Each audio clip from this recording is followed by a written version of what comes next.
Welcome back to Lore 2 RPG, where we dive deep into gaming's greatest stories. Today, we journey into the darkest depths of Lordran to explore one of Dark Souls' most tragic and fascinating tales, the rise and fall of the four kings of New Londo. Over the next couple hours, we'll uncover the noble beginnings of these once great rulers, their corruption by the primordial serpent Darkstalker Kaathe, and the devastating consequences that followed. From their origins as trusted vassals of Lord Gwyn to their transformation into the dreaded masters of the Darkwraiths, we'll examine every aspect of their story.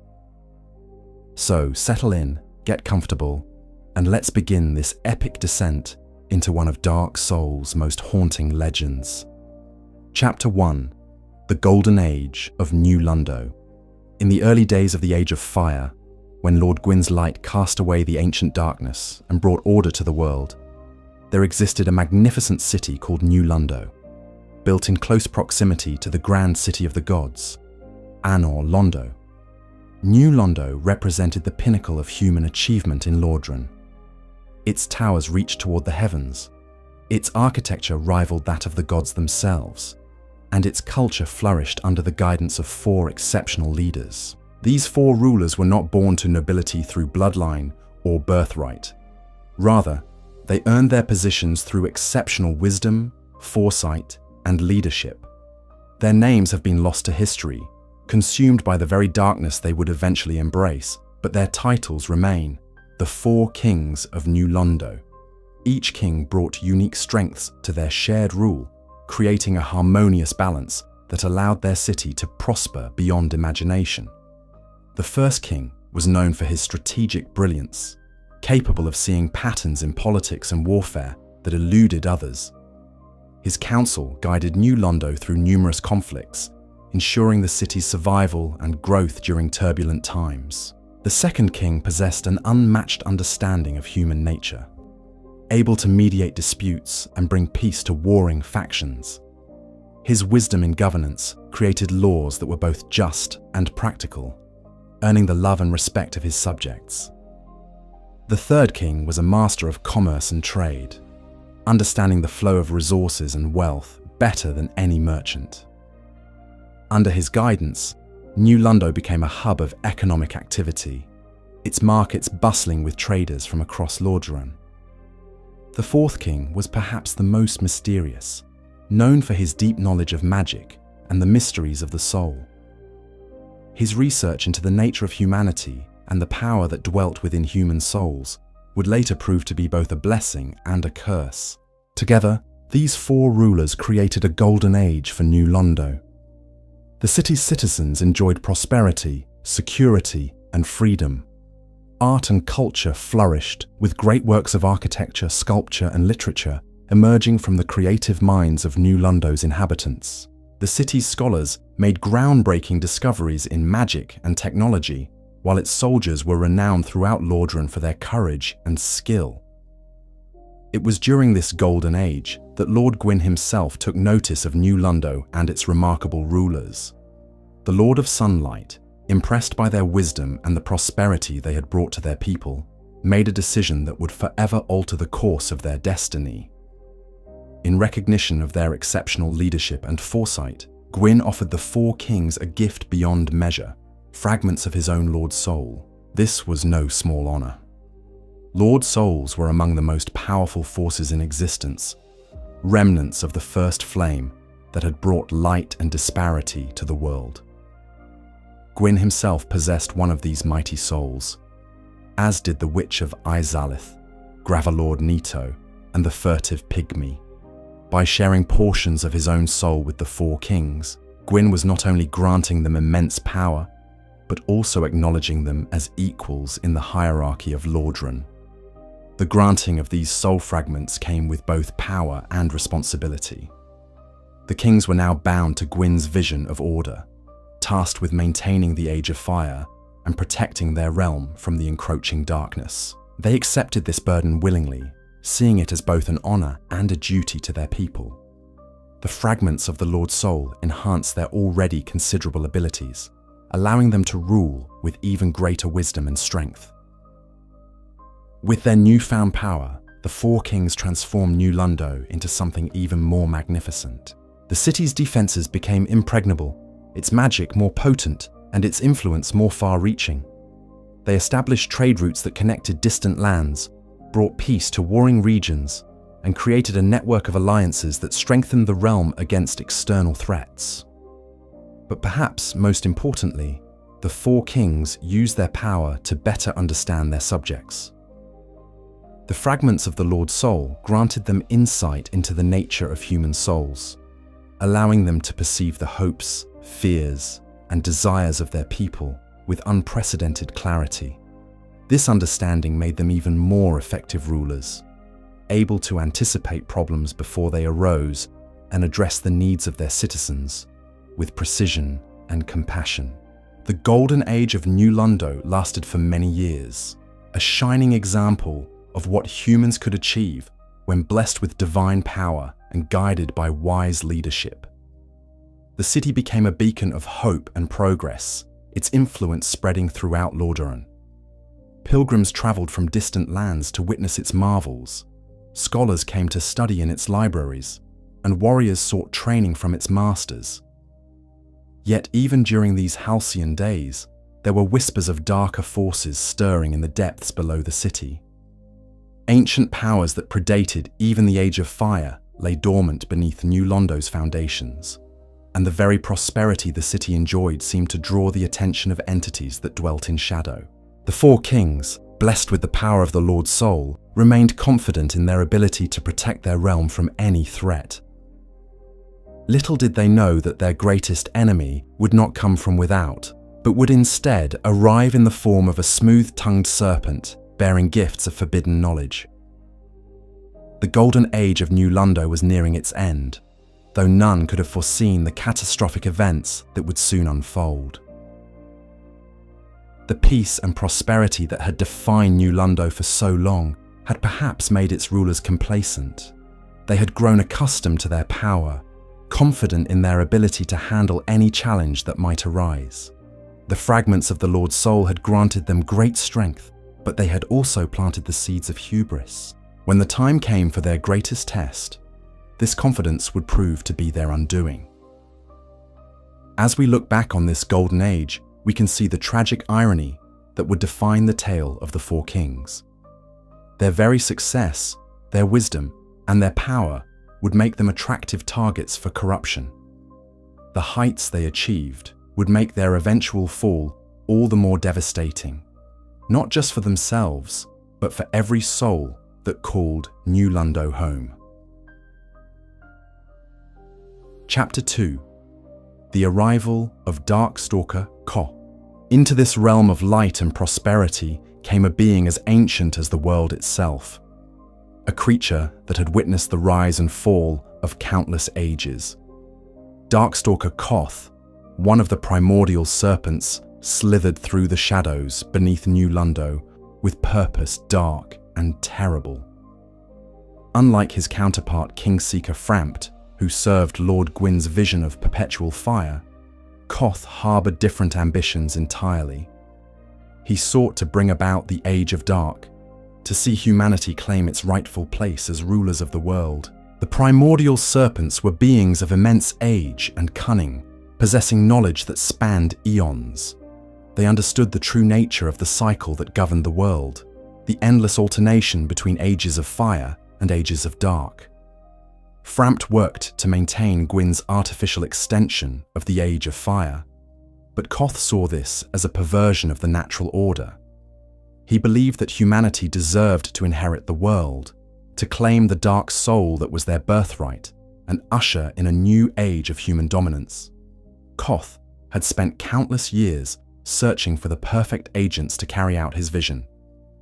He needed individuals with both the power to challenge the established order and the authority to lead others into darkness. The four kings of New Londo, blessed with fragments of a Lord's soul and ruling over one of the greatest human civilizations in Lordaeron, were ideal candidates for his purposes.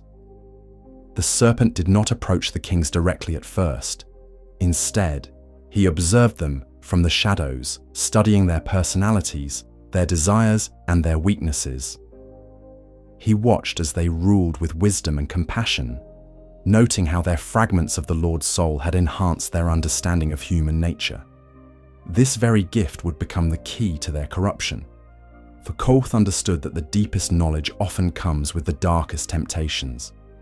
When Kaathe finally revealed himself to the four kings, he did not appear as a tempter or corrupter. Instead, he presented himself as a teacher, a keeper of ancient wisdom who had come to share profound truths about the nature of existence.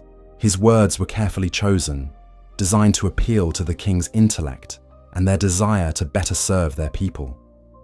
He spoke of hidden knowledge, of powers that could help them achieve even greater things for their realm.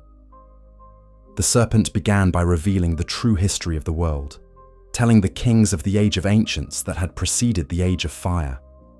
He spoke of the everlasting dragons that had once ruled in a grey twilight, without disparity, without light or dark, heat or cold, life or death. He explained how the discovery of the first flame had brought change to this static world, granting souls to those who found them and beginning the cycle of ages that governed existence. Most crucially, Kaathe revealed the existence of the Dark Soul, the fourth soul discovered by the furtive pygmy.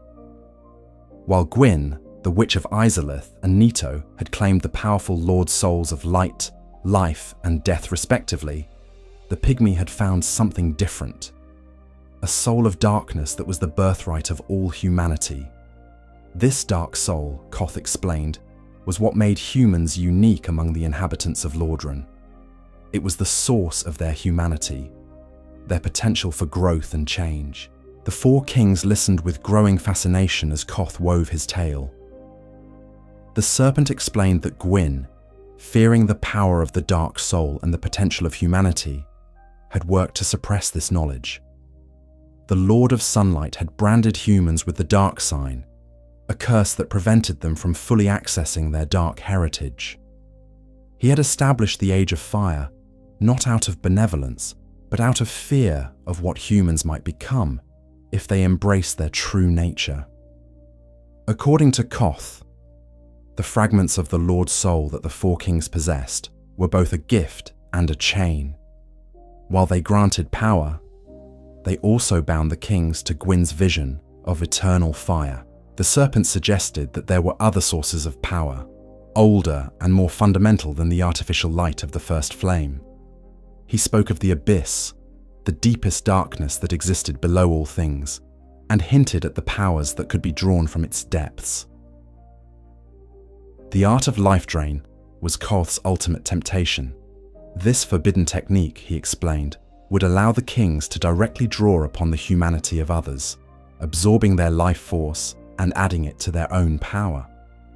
It was, the serpent claimed, humanity's true birthright, the ability to consume and grow stronger, to evolve beyond the limitations imposed by the gods. Through Lifedrain, they could transcend their current existence and become something greater. Kaathe was careful to present this not as a corruption, but as an enlightenment. He framed the technique as a return to humanity's natural state, a casting off of the artificial constraints imposed by divine authority. The four kings, he argued, owed it to their people to explore every avenue of power that might benefit their realm. How could they truly protect and guide their subjects if they limited themselves to only the knowledge that Gwyn deemed acceptable? The serpent's arguments were seductive precisely because they contained elements of truth. The four kings could sense the sincerity in Kaathe's words, the genuine belief that he was offering them a path to greater wisdom and power. His knowledge of ancient history was profound and accurate, lending credibility to his more controversial claims. Most importantly, his offer seemed to align with their own noble goals of better serving their people. The process of corruption was gradual and subtle. Kaathe did not ask the kings to abandon their principles or betray their subjects immediately. Instead, he suggested small experiments, minor applications of the forbidden knowledge he offered. Perhaps they could use a touch of Lifedrain to heal a dying subject, drawing death from them and replacing it with vitality. or they might employ these techniques to better understand the nature of the human souls under their care. Each small step seemed reasonable and justified. Each application of dark knowledge appeared to serve a noble purpose. The four kings told themselves that they were merely expanding their understanding, exploring new methods of rulership that could benefit their people. They maintained their roles as benevolent leaders while secretly delving deeper into the mysteries that Kaathe revealed. But darkness has a way of spreading, of taking root in the soul and growing beyond its intended bounds. The more the four kings experimented with Lifedrain, the more they began to crave its power. What started as academic curiosity evolved into something more sinister. They found themselves drawing upon the humanity of their subjects, not out of necessity, but for the sheer pleasure of the sensation. The art of Lifedrain was intoxicating in ways the kings had never imagined. Each absorbed soul brought with it memories, experiences, and emotions that enriched their own existence. They began to understand their subjects in ways that went far beyond their previous empathetic leadership. They could literally feel what their people felt, know what they knew, experience their joys and sorrows as if they were their own. This intimate connection with their subjects' souls gradually shifted their perspective on rulership. Why settle for guiding and protecting their people when they could become one with them? Why limit themselves to the role of external leaders when they could incorporate their subjects' very essence into their own being? The line between ruler and ruled began to blur as the kings embraced their growing hunger for human souls. Kaathe watched these developments with satisfaction, seeing his carefully laid plans coming to fruition. The four kings were transforming exactly as he had hoped, evolving from benevolent rulers into something far more useful for his purposes. Soon, they would be ready for the final stage of their corruption, the complete embrace of the abyss that would make them perfect servants of the Age of Dark. Chapter 3. The Descent into Darkness. As the four kings delved deeper into the forbidden arts taught by Darkstalker Kaathe, the very nature of their rule began to change. What had once been a golden age of prosperity and wisdom gradually transformed into something far more sinister. The kings' experiments with Lifedrain grew bolder and more frequent, and their hunger for human souls became an insatiable craving that consumed their thoughts and guided their actions. The transformation was not immediately apparent to the citizens of New Londo. The kings were careful to maintain their public facade, continuing to issue wise proclamations and appear before their subjects with the same benevolent demeanor they had always shown. But those who served them closely began to notice subtle changes. Advisors reported that the kings seemed distracted during council meetings. Their attention focused on something beyond the matters at hand. Guards whispered of strange sounds emanating from the royal quarters during the darkest hours of night. The physical transformation of the kings themselves was perhaps the most disturbing aspect of their corruption. The fragments of the Lord's soul that had once enhanced their humanity now battled against the dark forces they were embracing.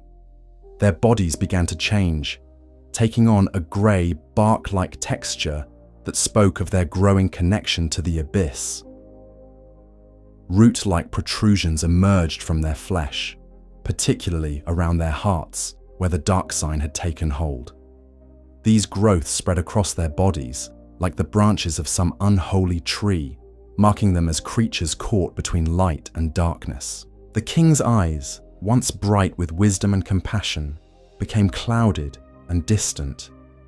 When they looked upon their subjects now, they no longer saw individuals to be protected and guided. Instead, they saw vessels of humanity waiting to be harvested, sources of power that could fuel their growing strength. The fragments of the Lord's soul that resided within them began to conflict with the dark energies they were absorbing, creating an internal struggle that manifested in increasingly erratic behavior. As their hunger grew, the kings began to recruit others to their cause. The most loyal soldiers and courtiers were gradually inducted into the mysteries of Lifedrain, becoming the first Darkwraiths. These knights, once proud defenders of New Londo's peace and prosperity, were transformed into something altogether different. Clad in dark armor and wielding weapons designed to drain the life from their enemies, they became extensions of their master's will, instruments through which the kings could satisfy their growing hunger for human souls. The creation of the Darkwraiths marked a turning point in New Londo's history. No longer content with the occasional secret application of Lifedrain, the kings now had an entire order of knights dedicated to the practice. These Darkwraiths were sent forth from the city on missions that ostensibly served diplomatic or military purposes, but their true objective was always the same: to harvest humanity from the populations they encountered. The art of Lifedrain itself evolved as the kings and their servants perfected their techniques. What had begun as a crude method of absorbing life force developed into a sophisticated practice that could drain not just a victim's humanity, but their memories, skills, and even their capacity for independent thought. The Darkwraiths became master practitioners of this art, able to reduce once proud warriors to hollow shells with nothing more than a touch of their dark magic. The transformation of New Londo's military was accompanied by changes in the city's governance. Laws that had once protected the rights and freedoms of citizens were gradually altered to give the kings greater authority over their subjects' lives. Curfews were implemented, supposedly for public safety, but actually to provide cover for the Darkwraiths' nocturnal activities. Citizens began to disappear, their absence explained away as voluntary departures or unfortunate accidents. Perhaps most disturbing of all was the way the kings began to view their own subjects. The bonds of loyalty and affection that had once characterized their rule were replaced by a cold calculation of utility. Citizens were evaluated not based on their contributions to society or their personal worth, but on the quality and quantity of humanity they possessed. Those with strong souls were marked for eventual harvesting, while those with weak or damaged souls were dismissed as worthless. The corruption spread beyond the royal court and its immediate servants. As the kings embraced their dark nature more fully, the very atmosphere of New Londo began to change. The city's once bright streets grew darker, not just in terms of illumination, but in the oppressive sense of dread that seemed to permeate every corner. Citizens reported strange dreams and nightmares, visions of darkness rising from beneath the city to consume everything in its path. The abyss itself began to take notice of what was happening in New Londo. This primordial darkness, which existed below all things, was drawn to the growing corruption in the city like a moth to flame. The king's experiments with Lifedrain and their increasing hunger for human souls created a kind of resonance with the deepest darkness, calling it up from the depths where it had slumbered since before the Age of Fire. As the abyss stirred, its influence began to manifest in increasingly obvious ways throughout New Londo. Shadows moved of their own accord, defying the laws of light and physics. The city's sewers and lower levels became breeding grounds for creatures of darkness, beings that fed on despair and multiplied in the absence of hope. The very foundations of the city began to weaken as the abyss pressed upward, seeking to reclaim the surface world. The four kings welcomed these changes, seeing them as signs of their growing power and evidence that they were on the correct path. Kaathe had taught them that the abyss was not something to be feared, but rather humanity's natural home. In the deepest darkness, he claimed, humans would find their true strength and claim their rightful place as the dominant force in the world. The kings believed that by embracing the abyss, they were preparing their city and their people for a glorious future.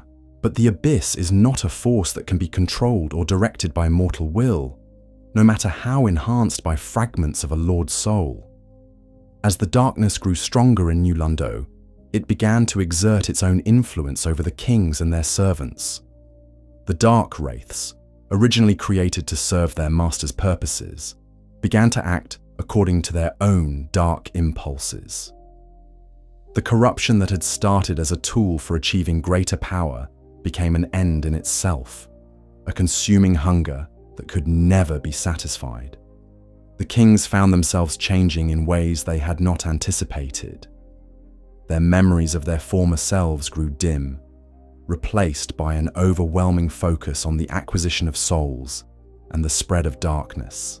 The fragments of the Lord's soul within them struggled against this corruption, creating internal conflicts that manifested as periods of lucidity, followed by descents into madness. They retained enough of their former intelligence to continue their schemes, but their motivations had become alien even to themselves. The city's scholars and mages, once proud practitioners of the illuminating arts, found their research taking darker turns. Magic that had once been used to heal and protect was twisted into forms designed to harm and corrupt. The great libraries of New Londo began to fill with forbidden texts and dark rituals, knowledge that would have been considered abhorrent in earlier times, but now seemed like natural extensions of the king's new philosophy. Trade with other cities and regions began to suffer as New Londo's merchants and diplomats carried the taint of corruption with them wherever they went. Other rulers grew suspicious of New Londo's representatives, sensing something wrong in their words and manner, even if they could not identify the exact nature of the threat. Gradually, the city became isolated, cut off from the networks of alliance and commerce that had once been the source of its strength. The citizens of New Londo lived in growing fear, though many could not articulate the source of their unease. The city that had once been their pride and joy was becoming something alien and threatening. Some attempted to flee, but the kings had grown paranoid about preserving the secrecy of their transformation. Few who tried to leave the city were ever seen again, their humanity harvested to fuel the dark engines of their former protectors' ambition. As the corruption reached its zenith, the very nature of reality within New Londo began to shift. The boundaries between the physical world and the abyss grew thin, allowing creatures of pure darkness to manifest among the living. Time itself seemed to flow differently in certain parts of the city, with some areas experiencing rapid decay, while others remained frozen in moments of particular despair or terror. The four kings had achieved their goal of transcending their original limitations, but the price had been higher than they could have imagined. They had become something far removed from the wise and benevolent rulers they had once been, transformed into servants of a darkness that cared nothing for their original noble intentions. The golden age of New Londo was ending, and a nightmare was about to begin. Chapter 4: The Rise of the Darkwraiths. The transformation of New Londo's knights into Darkwraiths represented one of the most tragic aspects of the city's fall.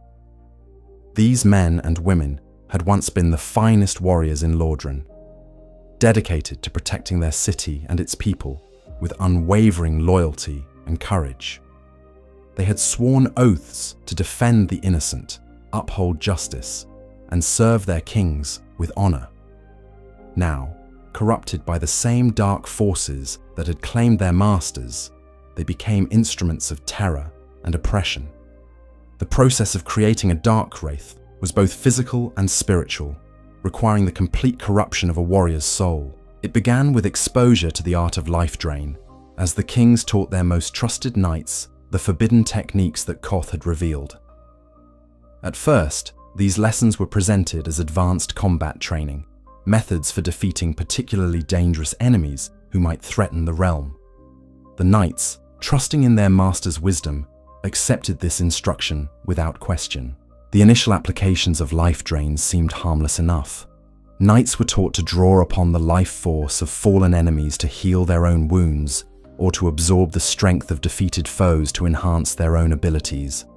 In the context of battle against genuinely evil adversaries, these techniques appeared to be reasonable additions to their arsenal.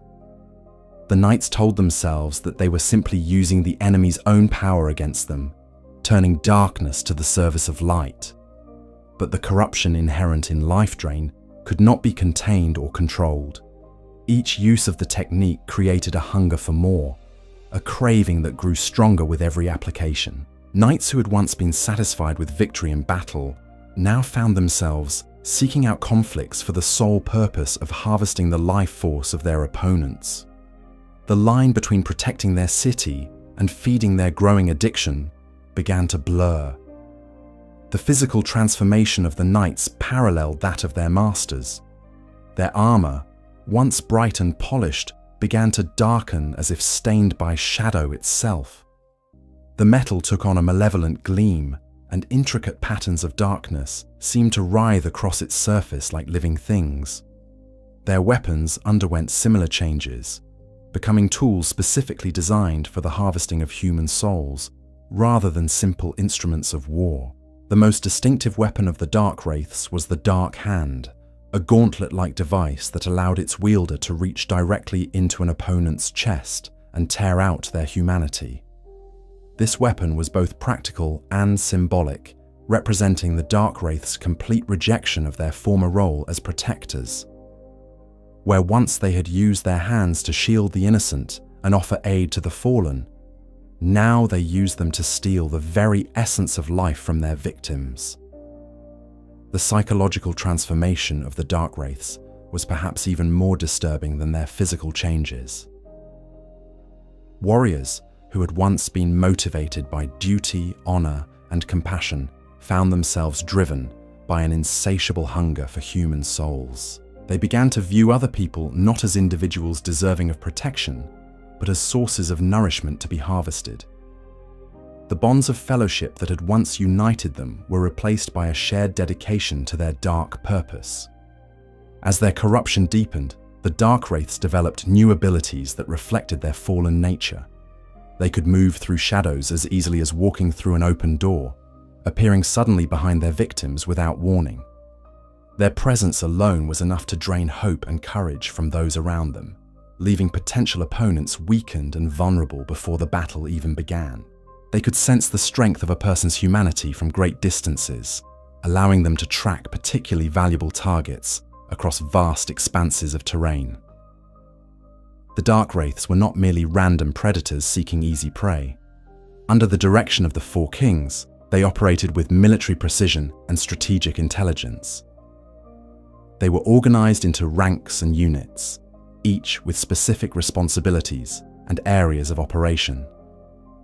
Some specialized in infiltrating other cities and kingdoms, posing as merchants, diplomats, or mercenaries, while secretly harvesting souls from unsuspecting populations. Others focused on direct assault, overwhelming fortified positions through superior numbers and dark magic. The covenant that bound the Darkwraiths to their masters was more than just a military oath. It was a spiritual connection that linked their souls to the growing power of the Abyss. This bond allowed the Four Kings to direct their servants' actions across great distances, coordinate complex operations involving multiple units, and share the strength gained from harvested souls among all members of the Covenant. The Darkwraiths became extensions of their master's will, able to act with perfect unity of purpose, even when scattered across the realm. The expansion of Darkwraith activities beyond New Londo marked the beginning of a dark chapter in the history of Lifedrain. These fallen knights spread across the land like a plague, establishing hidden enclaves in major cities and infiltrating important institutions. They targeted not just random civilians, but specifically sought out individuals whose souls would provide maximum benefit to their masters. Scholars, mages, priests, and other wielders of spiritual power became prime targets for their harvesting operations. The Darkwraiths developed sophisticated methods for identifying and tracking their prey. They could sense the quality of a person's soul from their emanations of humanity, allowing them to distinguish between targets worth pursuing and those that would provide minimal benefit. They learned to recognize the signs of spiritual strength, the way light reflected differently off certain individuals, the subtle variations in shadow that indicated a particularly powerful soul, the unconscious reactions of animals and sensitive people to the presence of great humanity. Their hunting techniques evolved to become increasingly subtle and efficient. Rather than relying on brute force, experienced Darkwraiths learned to manipulate their victims psychologically, creating situations where their targets would willingly lower their defenses. They might pose as priests, offering spiritual counsel, gradually draining their victims' souls during what appeared to be religious ceremonies. Or they could assume the roles of healers, using their victims' trust and vulnerability to gain access to their spiritual essence. The Covenant's power grew with each soul harvested, creating a feedback loop that accelerated the corruption of New Londo and its inhabitants. The four kings became stronger and more capable of influencing events across Lordran, while the Darkwraiths gained new abilities and resources that made them even more effective at their grim work. The darkness that had begun as a small seed planted by Kaathe's teachings now threatened to engulf the entire realm. The most disturbing aspect of the Darkwraiths' operations was their complete lack of discrimination in choosing victims. Where once the Knights of New Londo had fought to protect the innocent and uphold justice, the Darkwraiths viewed all humanity as potential fuel for their masters' ambitions. Children, elderly people, pregnant women, clergy, scholars, artists, all were equally valid targets for soul harvesting. The only consideration was the strength of their humanity and the convenience of access. Some Darkwraiths specialized in mass harvesting operations, targeting densely populated areas where they could gather many souls quickly. They might infiltrate a festival or religious gathering, using the crowd's festive mood and lowered vigilance to their advantage. Others preferred to focus on high-value individual targets, spending weeks or months studying a particular victim before making their move. The most skilled among them could drain a soul so subtly that the victim might not even realize what was happening until it was too late. The Darkwraiths also served as agents of recruitment for their covenant, seeking out individuals who might be susceptible to corruption and adding them to their ranks. They looked for people who were already angry, desperate, or morally compromised, those who might be willing to embrace the dark arts in exchange for power or revenge. Ambitious nobles, fallen knights, desperate criminals, and bitter scholars all proved to be fertile ground for recruitment into the Covenant of Darkness. As their numbers grew and their techniques became more refined, the Darkwraiths began to have a noticeable impact on the broader political and social landscape of Lordran. Cities that had once been prosperous and secure began to experience unexplained declines in morale and productivity. Trade routes became dangerous as travelers disappeared without explanation. The very fabric of civilization began to fray as the corrupted Knights of New Londo spread their influence across the realm. The four kings watched these developments with satisfaction, seeing them as evidence of their growing power and the inevitable triumph of their dark vision. They had succeeded in creating an army of soul harvesters that could operate independently while remaining bound to their will. The Covenant of the Darkwraiths had become a weapon capable of bringing entire kingdoms to their knees, not through military conquest, but through the gradual corruption and consumption of their population's spiritual essence. But the very success of the Darkwraiths would ultimately prove to be one of the factors that brought about their downfall. Their activities could not remain hidden indefinitely, and the scale of their operations eventually attracted the attention of forces far greater than anything they had previously encountered. The corruption that had begun in the shadows of New Londo was about to face the light of divine attention, and the consequences would be catastrophic for all involved. Chapter 5. The Abyss Awakens. Beneath the foundations of New Londo, in depths that predated the Age of Fire itself, something ancient and terrible began to stir. The Abyss, that primordial darkness from which all things had emerged before the coming of the first flame, had felt the call of the corruption spreading through the city above. Recognizing the deepest darkness was drawn to the growing shadow in the hearts of the four kings and their servants, rising from its eternal slumber to embrace its newfound children. The Abyss was not merely darkness in the sense of an absence of light. It was something far more fundamental and terrifying, the embodiment of entropy itself, the force that sought to return all things to the undifferentiated void from which they had originally emerged. In the Age of Ancients, before the discovery of the first flame, the abyss had been held in check by the static nature of that timeless era. But the coming of fire and the establishment of disparity had created cracks in the world's foundations, spaces where the deepest darkness could seep through and influence the course of events. The corruption of the Four Kings provided the abyss with something it had long sought: intelligent agents who could serve as conduits for its influence in the world above.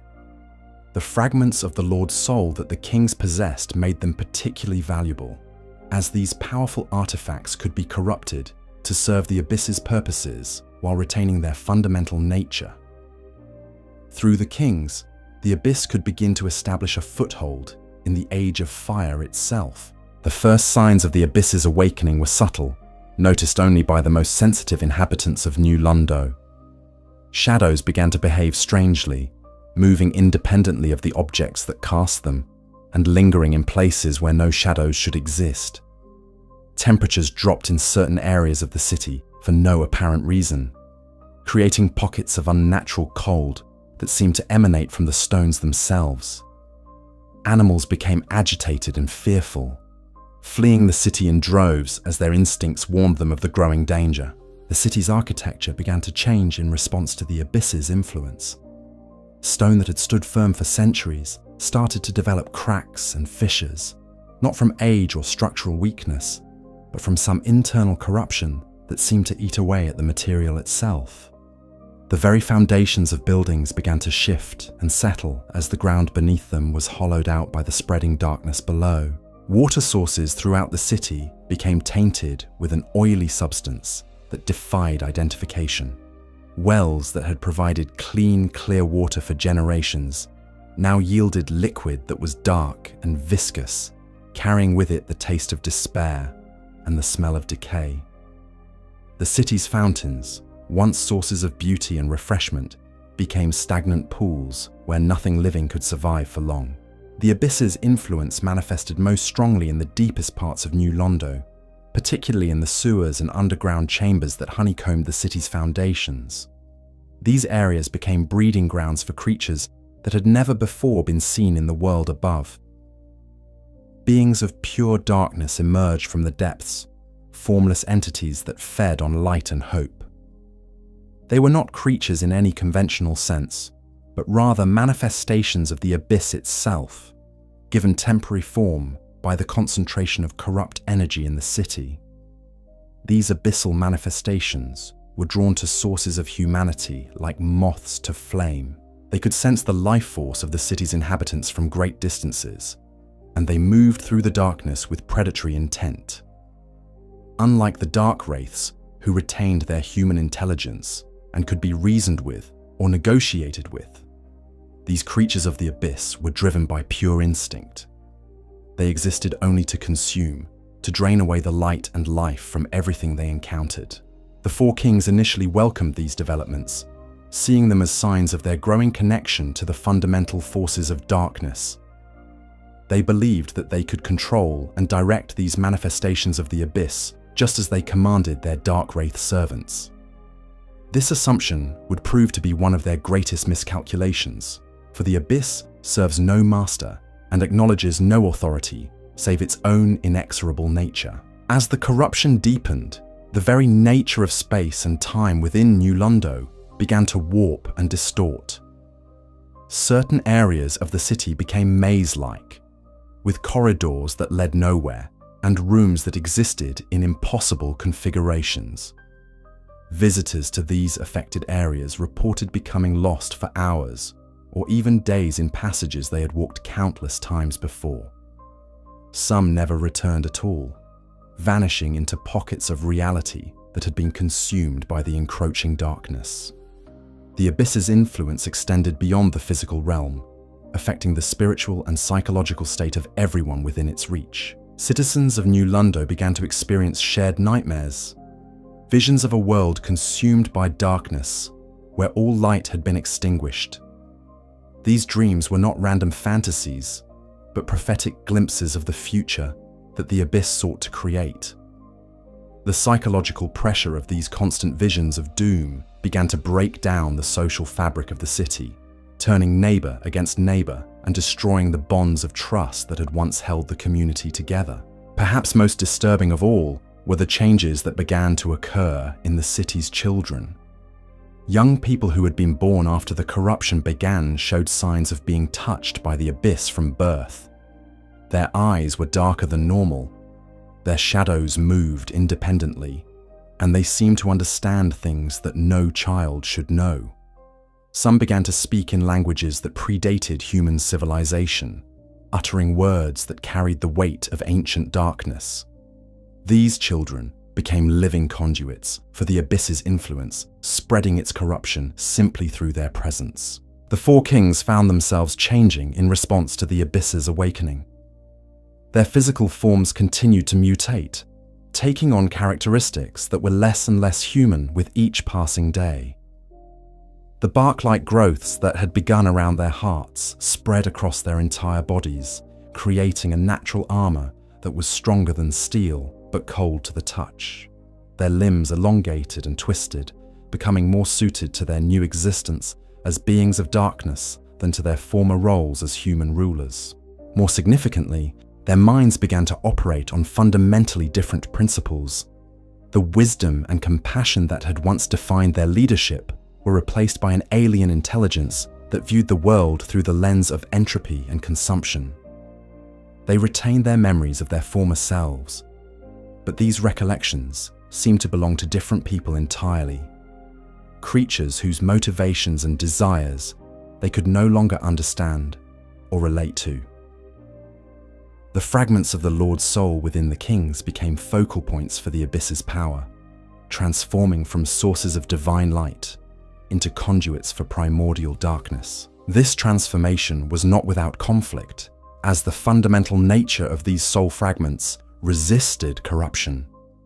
The resulting internal struggle manifested as periods of intense pain and disorientation, during which the kings experienced visions of both their glorious past and their inevitable future as servants of the abyss.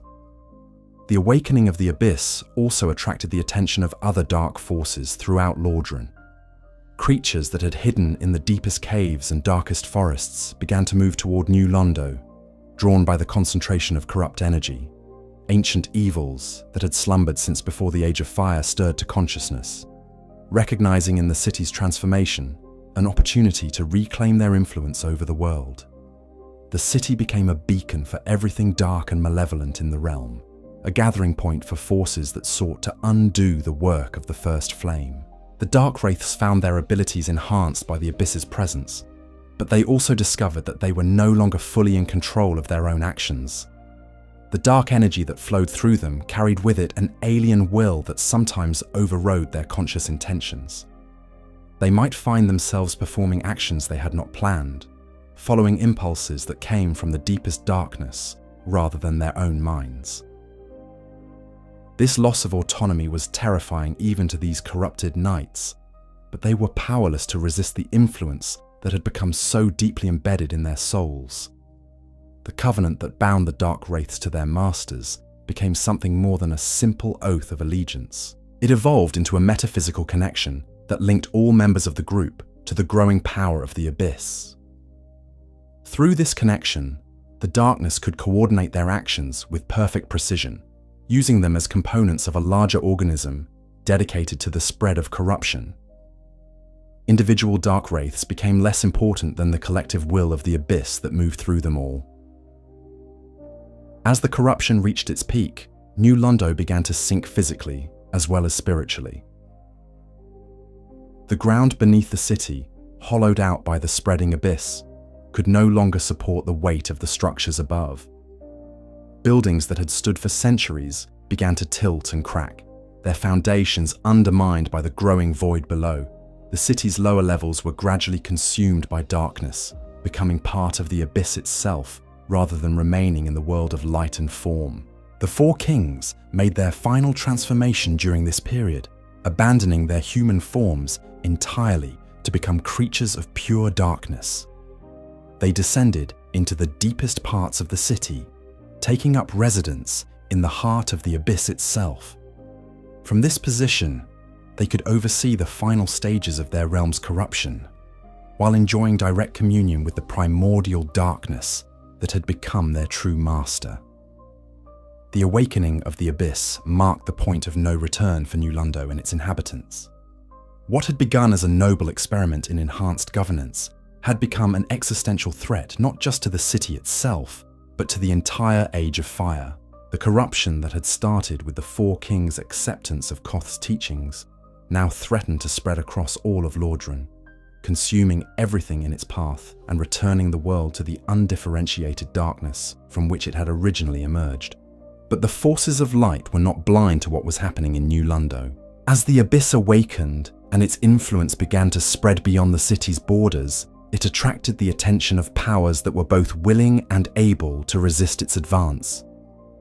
The stage was being set for a confrontation that would determine the fate not just of New Londo, but of the entire Age of Fire itself. Chapter 6. The Knight Artorias and the Hunt for Darkwraiths. In the shining halls of Anor Londo, far above the growing darkness that consumed New Londo, Lord Gwyn observed the corruption of his former vassals with mounting alarm.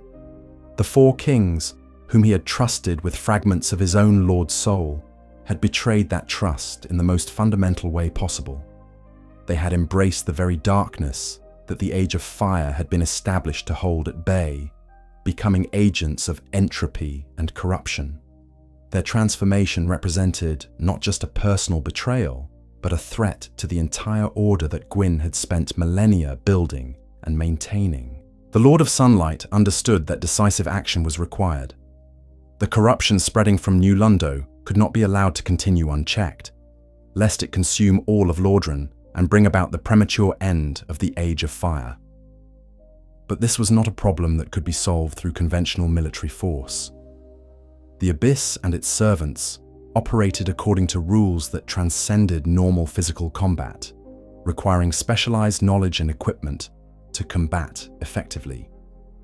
Among Gwyn's 4 knights, one stood out as uniquely qualified to face this particular threat. Knight Artorias, known throughout Lordran as the Abyss Walker, had already demonstrated his ability to traverse the deepest darkness without being consumed by it. His reputation as a hunter of creatures corrupted by the Abyss made him the natural choice to lead the campaign against the Fallen Kings and their Darkwraith servants. Artorias was a figure of legend, even before his involvement in the New Londo crisis. Tall and powerful, clad in distinctive armor that bore the markings of his noble order, he embodied the martial ideals of Gwyn's knights.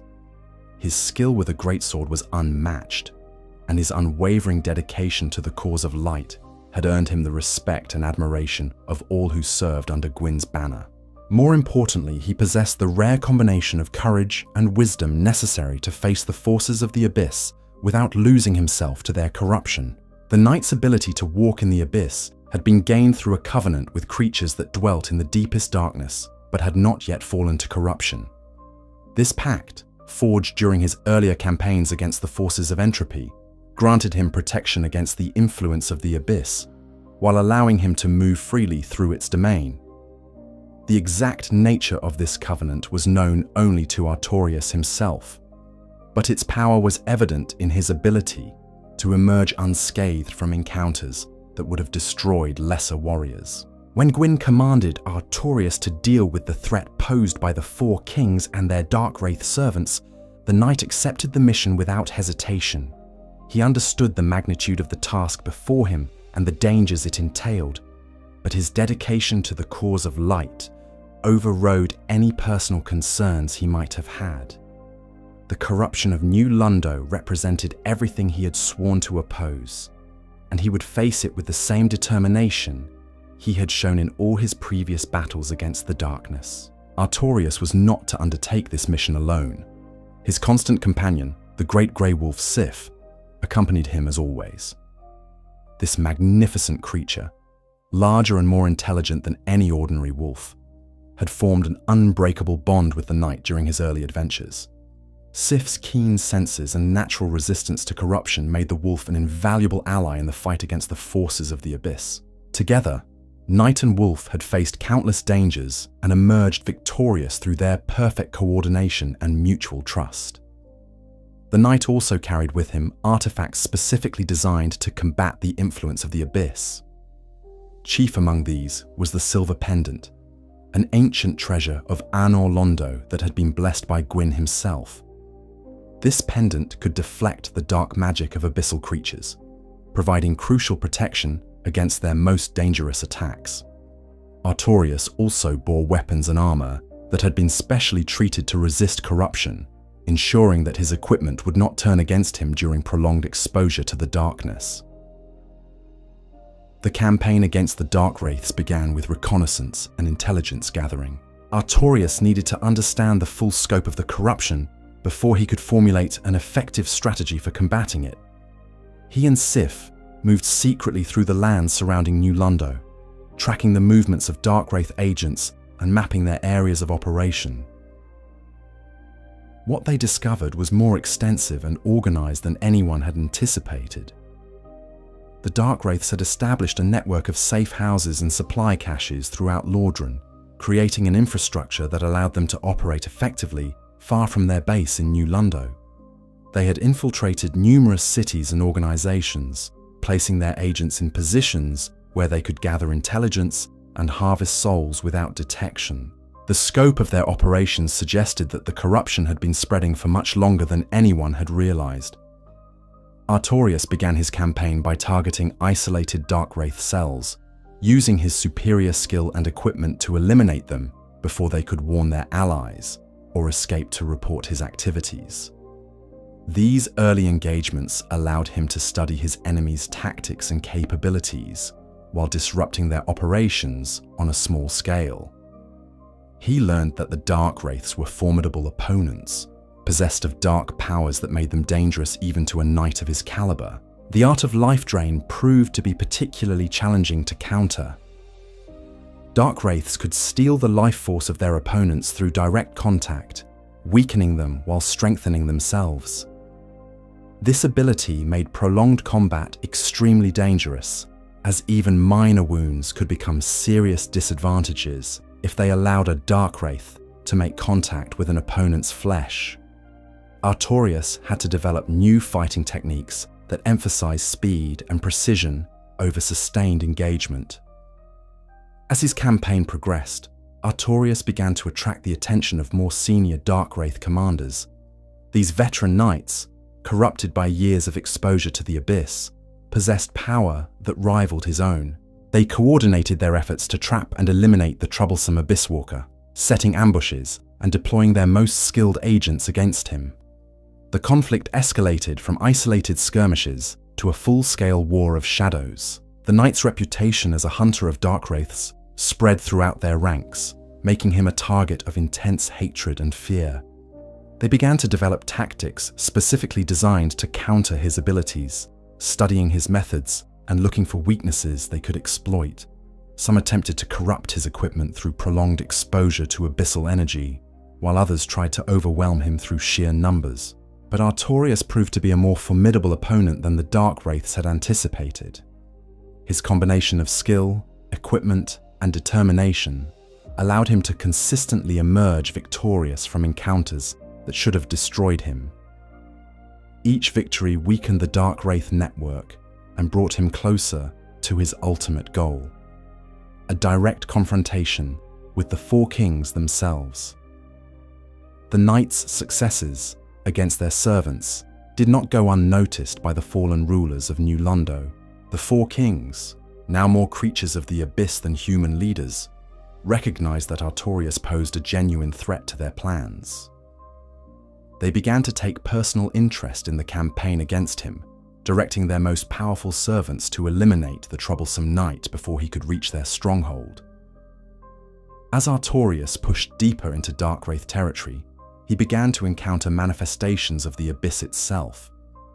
These were not creatures in any conventional sense, but rather extensions of the primordial darkness that served as the source of the corruption. Fighting them required not just physical prowess, but spiritual strength, as they attacked the very essence of their opponents rather than simply their bodies. The knight found that his covenant with the creatures of the deep darkness served him well in these encounters. The protection it provided allowed him to resist the abyss's attempts to corrupt him, while his weapons and equipment remained effective against its manifestations. But each battle took its toll, forcing him to draw upon reserves of strength and will that even he was not sure he possessed. Sif proved invaluable during this phase of the campaign, the wolf's natural instincts allowing the pair to avoid many of the traps and ambushes that the Darkwraiths prepared for them. The creature's loyalty and courage never wavered, even when facing horrors that would have sent lesser animals fleeing in terror. The bond between knight and wolf became even stronger as they faced these ultimate tests together. The campaign reached its climax when Artorias finally penetrated the outer defenses of New Londo itself. The city he found was barely recognizable as the prosperous human settlement it had once been. Corruption had transformed it into something alien and hostile, a place where the laws of reality bent to accommodate the will of the abyss. Buildings rose at impossible angles, shadows moved independently of their sources, and the very air seemed thick with malevolent intent. But the knight pressed on, driven by his duty and his determination to end the threat that the Four Kings represented. He knew that the final confrontation would test him as he had never been tested before, pitting his strength against enemies who had transcended their original human nature to become something far more dangerous. The fate of the Age of Fire itself might depend on the outcome of this battle, and Artorias was prepared to sacrifice everything to ensure that the forces of light emerged victorious. Chapter 7. The Flooding of New Londo. As Knight Artorias pressed his campaign deeper into the corrupted heart of New Londo, it became increasingly clear that conventional military action would not be sufficient to contain the threat posed by the Four Kings and their abyss-spawned servants. The corruption had spread too far and taken too deep a root for it to be cut away by sword and spell alone. The very foundations of the city had been compromised, transformed into conduits for the primordial darkness that sought to consume all light and life. Reports from Artorias' reconnaissance missions painted a picture of escalating horror. The abyss was not content to remain hidden in the depths beneath New Londo. It was actively expanding its influence, sending tendrils of corruption through the surrounding lands. Villages in the vicinity began reporting strange phenomena: livestock found drained of life, wells that produced water black as night, and children who spoke in tongues that predated human language. The infection was spreading, and every day of delay allowed it to claim new territory. In the halls of Anor Londo, Lord Gwyn convened his most trusted advisors to discuss the crisis. The assembled council included the surviving members of his 4 knights, his most skilled sorcerers, and representatives from the major human settlements throughout Lordran. The debate that followed would be remembered as one of the most agonizing in the history of the Age of Fire, for it concerned not just military strategy, but the fundamental question of how many lives could be sacrificed to preserve the greater good. The reports from New Londo left no room for doubt about the severity of the threat. The Four Kings had progressed far beyond simple corruption. They had become conduits for forces that threatened the very existence of the Age of Fire. The abyss flowing through them was not just another enemy to be defeated in battle, but a fundamental force of entropy that sought to return the world to the undifferentiated void from which it had originally emerged. If allowed to continue spreading, it would eventually consume all of Lordran and bring about the premature end of the Age of Light and Disparity. Several solutions were proposed and debated with increasing urgency. Some suggested a massive military assault, combining the forces of all the loyal kingdoms to overwhelm New Londo through sheer numbers. Others advocated for more subtle approaches, using powerful magic to create barriers that would contain the corruption, while specialists worked to find a cure. A few optimistic voices even suggested that the Four Kings might still be redeemed, that their corruption could be reversed if the right combination of sorcery and divine intervention could be brought to bear. But as the debate continued, it became clear that none of these conventional solutions would be adequate. The Abyss was not a force that could be negotiated with or reasoned away. It operated according to principles that were fundamentally hostile to existence itself, seeking always to reduce complexity to simplicity, life to death, order to chaos. The corruption it spread was not a disease that could be cured, but a transformation that changed the very nature of whatever it touched. The most knowledgeable among Gwyn's advisors understood that the situation had passed beyond the point where normal measures could be effective. The Abyss had gained too strong a foothold in New Londo to be expelled by force, and its influence was spreading too rapidly to be contained through conventional barriers. Something more drastic was required, a solution that would sever the connection between the corrupted city and the rest of Lordran with absolute finality. It was during the darkest hour of these deliberations that one of Gwyn's sorcerers proposed the ultimate solution. New Londo could be isolated from the rest of the world through the most complete means possible, by flooding the entire city, drowning not just the corruption but everything and everyone within its borders. Water, particularly water blessed by divine power, could serve as both a barrier and a cleansing agent, containing the Abyss while purifying whatever it touched. The proposal sent shockwaves through the assembled council. To deliberately flood an entire city, destroying not just the corrupted, but also the innocent, seemed like an act of monstrous cruelty that violated every principle the Age of Fire was supposed to represent.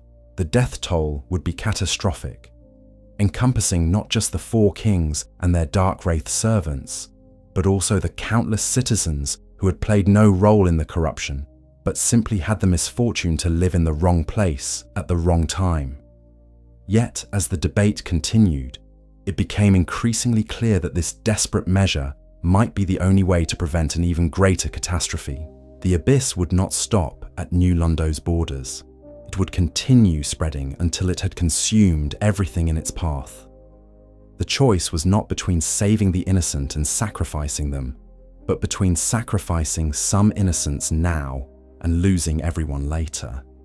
The mathematics of the situation were brutal, but undeniable. Lord Gwyn himself remained silent through much of the debate, his ancient features betraying none of the torment that must have been raging within his divine consciousness. The decision that faced him was perhaps the most difficult of his long reign, requiring him to weigh the immediate certainty of massive loss of life against the potential for even greater destruction if no action was taken. The responsibility for whatever choice he made would rest on his shoulders alone. When Gwyn finally spoke, his voice carried the weight of absolute authority and infinite sorrow. He acknowledged the horror of what was being proposed, but confirmed that there was no alternative. The corruption of New Londo posed an existential threat to the Age of Fire itself, and extreme measures were justified to prevent its spread. The flooding would proceed, but it would be carried out by volunteers who understood the full magnitude of what they were being asked to do. 3 sorcerers stepped forward to accept this terrible burden. These brave souls, whose names have been lost to history save for fragments preserved in the most ancient texts, were among the most skilled practitioners of their art in all of Lordran. They understood both the technical challenges of flooding an entire city and the moral weight of the action they were undertaking. Their sacrifice would be remembered not just for its effectiveness, but for the courage required to shoulder such a devastating responsibility. The magical technique required to flood New Londo was complex and dangerous, requiring precise coordination between multiple casters working with forces that could easily have destroyed them if improperly handled. The sorcerers had to create a magical seal that would contain the floodwaters, while simultaneously channeling divine energy to purify them and enhance their effectiveness against the corruption of the Abyss. The slightest error in their calculations could result in failure, or worse yet, the corruption of the flood itself.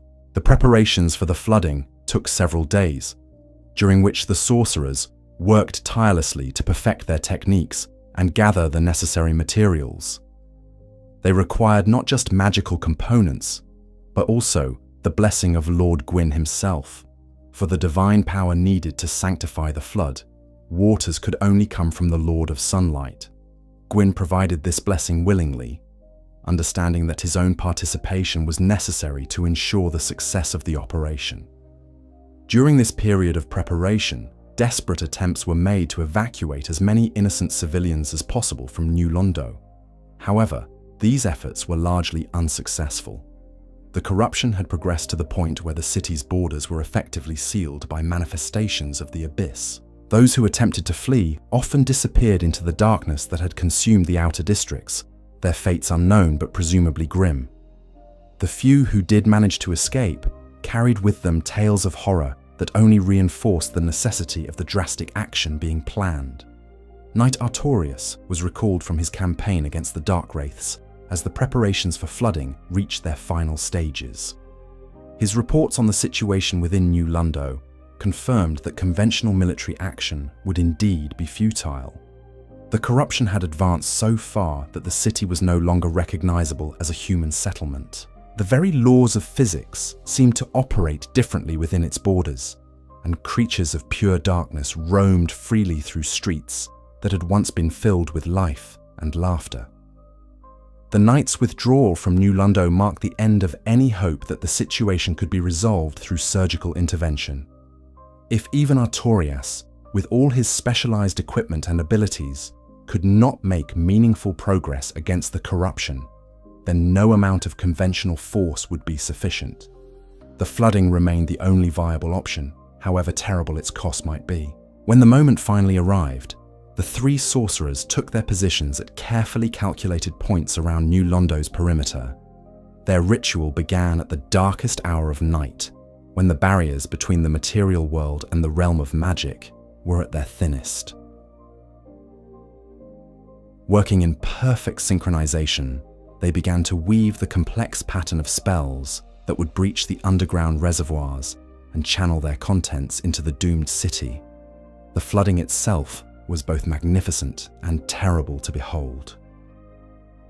Water poured into New Londo from multiple directions simultaneously, filling the streets and rising inexorably toward the highest towers. The blessed waters glowed with divine light as they encountered the manifestations of the abyss, creating scenes of supernatural beauty even as they carried out their grim purpose. The corruption fought back against the cleansing flood, but it was ultimately overwhelmed by the sheer volume of sanctified water and the power of Lord Gwyn's blessing. As the waters rose, they carried with them not just the physical destruction of the city, but also a deeper kind of cleansing. The corruption that had taken root in New Londo's foundations was washed away, severed from its connection to the deeper abyss by the barrier created by the flood. The four kings, trapped in their stronghold at the city's heart, found themselves isolated from the surface world, cut off from their ability to spread their influence to other lands. The human cost of the flooding was exactly as catastrophic as had been predicted. Thousands of innocent civilians perished in the rising waters, their lives sacrificed to prevent an even greater catastrophe.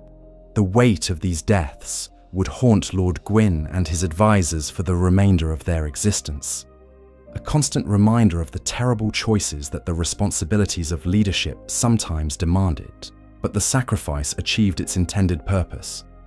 The corruption of the abyss was contained within the flooded ruins of New Londo, prevented from spreading to the rest of Lordran. The immediate threat to the Age of Fire was neutralized, bought with a price that would forever stain the conscience of those who had ordered it. The city that had once been a shining example of human achievement became a tomb, its ruins lying hidden beneath the dark waters that served as both grave marker and prison. The three sorcerers who had carried out the flooding did not survive their ordeal. The magical forces they had channeled proved too much for mortal forms to contain, and they perished even as their spell reached completion. Their sacrifice ensured that the secret of how to reverse the flooding died with them. making the containment of New Londo's corruption permanent. 2 of their number departed from the city immediately after the ritual's completion, their whereabouts unknown, but their burden of guilt driving them to seek solitude far from the scene of their terrible deed. Only 1 sorcerer remained in New Londo after the flooding, taking upon himself the role of guardian and keeper of the seal. Ingward, dressed in crimson robes that matched the weight of blood on his conscience, established himself on one of the few structures that remained above the waterline. From this lonely perch, he would watch over the flooded ruins for years beyond counting, ensuring that the corruption remained contained and that the sacrifice of so many innocents had not been in vain. The flooding of New Londo stands as one of the most morally complex events in the history of the Age of Fire. It saved Lordran from corruption and preserved the Age of Light and disparity for future generations. But it did so at a cost that challenged every ideal the Age was supposed to represent. The decision to sacrifice the innocent to save the many would echo through the centuries that followed, a reminder that even the forces of light were capable of terrible deeds when driven by necessity. In the depths beneath the floodwaters, the 4 kings endured, transformed now into something even more alien and terrible than before. Cut off from the surface world, but still connected to the abyss, they existed in a state of eternal undeath, waiting for the day when someone might be brave or foolish enough to seek them out in their watery prison. Their story was far from over, but it would be told in whispers and legends rather than in the bright chronicles of the Age of Fire. Chapter 8: The Eternal Vigil and the Undead Curse. In the years that followed the Great Flooding, New Londo became a place of haunting silence, its once bustling streets now lying beneath dark waters that reflected no light. The sacrificial flood had succeeded in its primary purpose. The corruption of the abyss was contained, prevented from spreading its influence to the rest of Lordran. But the cost of this victory weighed heavily on all who had witnessed it, and the flooded ruins served as a constant reminder of the terrible price that had been paid to preserve the Age of Fire. Ingward, the sole remaining guardian of the seal, had established himself as the eternal sentinel over this watery tomb. From his lonely perch atop one of the few structures that remained above the floodline, he maintained his vigil with the dedication of one who understood that a moment's carelessness could undo all the sacrifice and suffering that had created this prison. His crimson robes, once the proud garments of a respected sorcerer, had become the uniform of a jailer whose charges were among the most dangerous beings ever to threaten the world. The sorcerer's duties extended far beyond simple observation. The magical seals that contained the flood required constant maintenance, their power slowly eroding over time and needing regular renewal to maintain their effectiveness. Ingward had become a master of these ancient techniques out of sheer necessity, developing an understanding of the magic involved that surpassed even that of his departed colleagues. He carried the knowledge of how to maintain the seals, how to strengthen them when they showed signs of weakness, and most importantly, how to detect any attempts by the imprisoned 4 kings to break free from their underwater prison. The psychological toll of this eternal vigil was immense. Ingward lived in complete isolation, cut off from human contact, and surrounded by the constant reminder of the thousands who had died in the flooding. The weight of his responsibility was crushing. He alone stood between the corrupted kings and the rest of the world, and any failure on his part could lead to catastrophe on an unimaginable scale. The knowledge that he was essential to the continued safety of all Lordran was both a source of strength and a burden that threatened to crush his spirit. Yet even as Ingward maintained his lonely watch, changes were occurring in the wider world that would eventually have profound implications for New Londo and its imprisoned rulers. The Age of Fire, which had seemed so triumphant and eternal, was beginning to show signs of decline. The first flame, that cosmic force which had brought light and disparity to the world, was slowly fading as it had always been destined to do. With its decline came the emergence of a new curse that would affect humans throughout Lordran and beyond. The undead curse manifested as a gradual loss of humanity, a slow transformation that turned living humans into hollow shells of their former selves. Those afflicted with the curse would die and return to life repeatedly, each death stripping away more of their memories, emotions, and essential humanity, until nothing remained but an empty husk driven by base instincts. The curse seemed to strike randomly at first, affecting people from all walks of life, regardless of their social status, moral character, or spiritual strength. The origins of the undead curse were deeply connected to the fading of the first flame and the approaching end of the Age of Fire. As the cosmic force that maintained the current order of reality grew weaker, the barriers between life and death, light and dark, order and chaos began to break down. Humans, beings caught between the extremes of existence, were particularly vulnerable to these changes. The curse was not just a supernatural affliction, but a symptom of the fundamental instability that threatened the entire Age of Fire. The appearance of the undead curse created new challenges for Ingward in his role as guardian of the new Londo seal. Some of those afflicted by the curse were drawn to areas of concentrated dark energy, and the flooded ruins beneath his watch represented one of the most powerful sources of such energy in all of Lifedrain. Hollow undead began to appear in the areas surrounding New Londo, shambling remnants of once living humans who were attracted to the darkness contained within the flooded city, like moths to flame. More concerning still was the effect the curse had on those who retained enough of their faculties to actively seek out sources of power. Some undead, particularly those in the early stages of the curse, believed that they could cure their condition by gaining access to powerful souls or magical artifacts.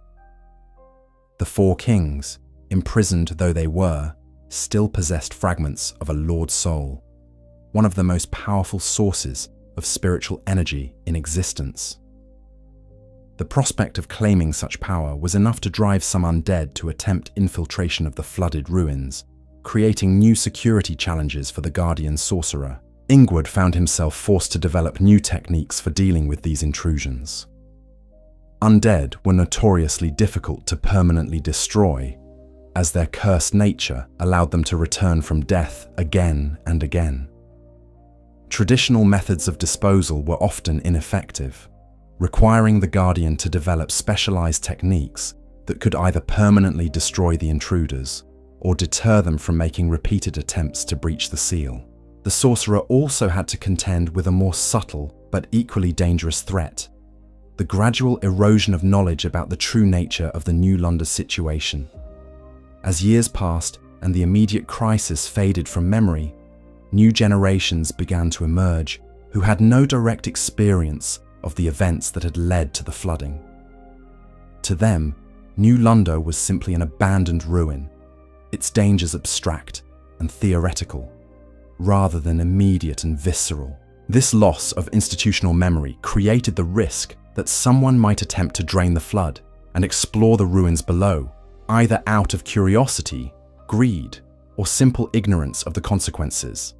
Ingward found himself serving not just as a guardian of the physical seals, but as a keeper of historical memory, preserving the knowledge of what lay beneath the waters and why it must never be allowed to escape. The Guardian's isolation was occasionally broken by visits from other servants of Lord Gwyn or representatives of the various human kingdoms.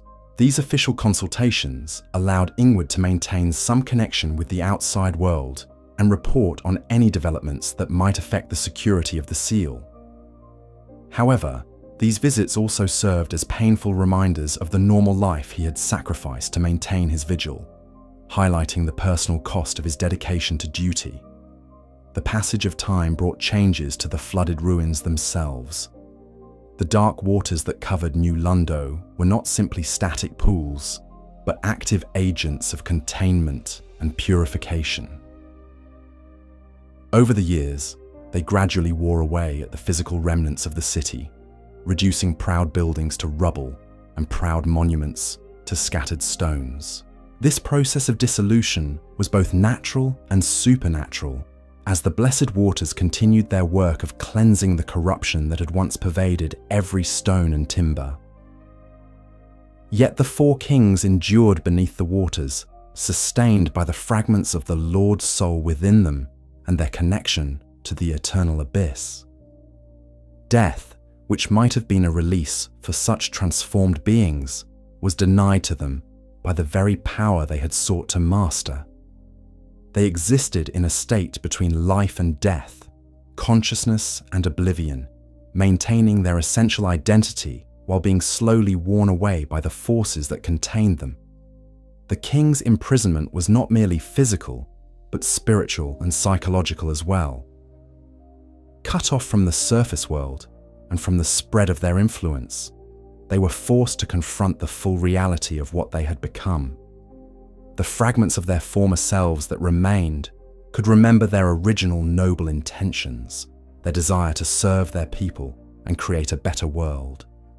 These memories served as a constant source of torment, reminding them of how far they had fallen and how completely they had betrayed everything they had once stood for.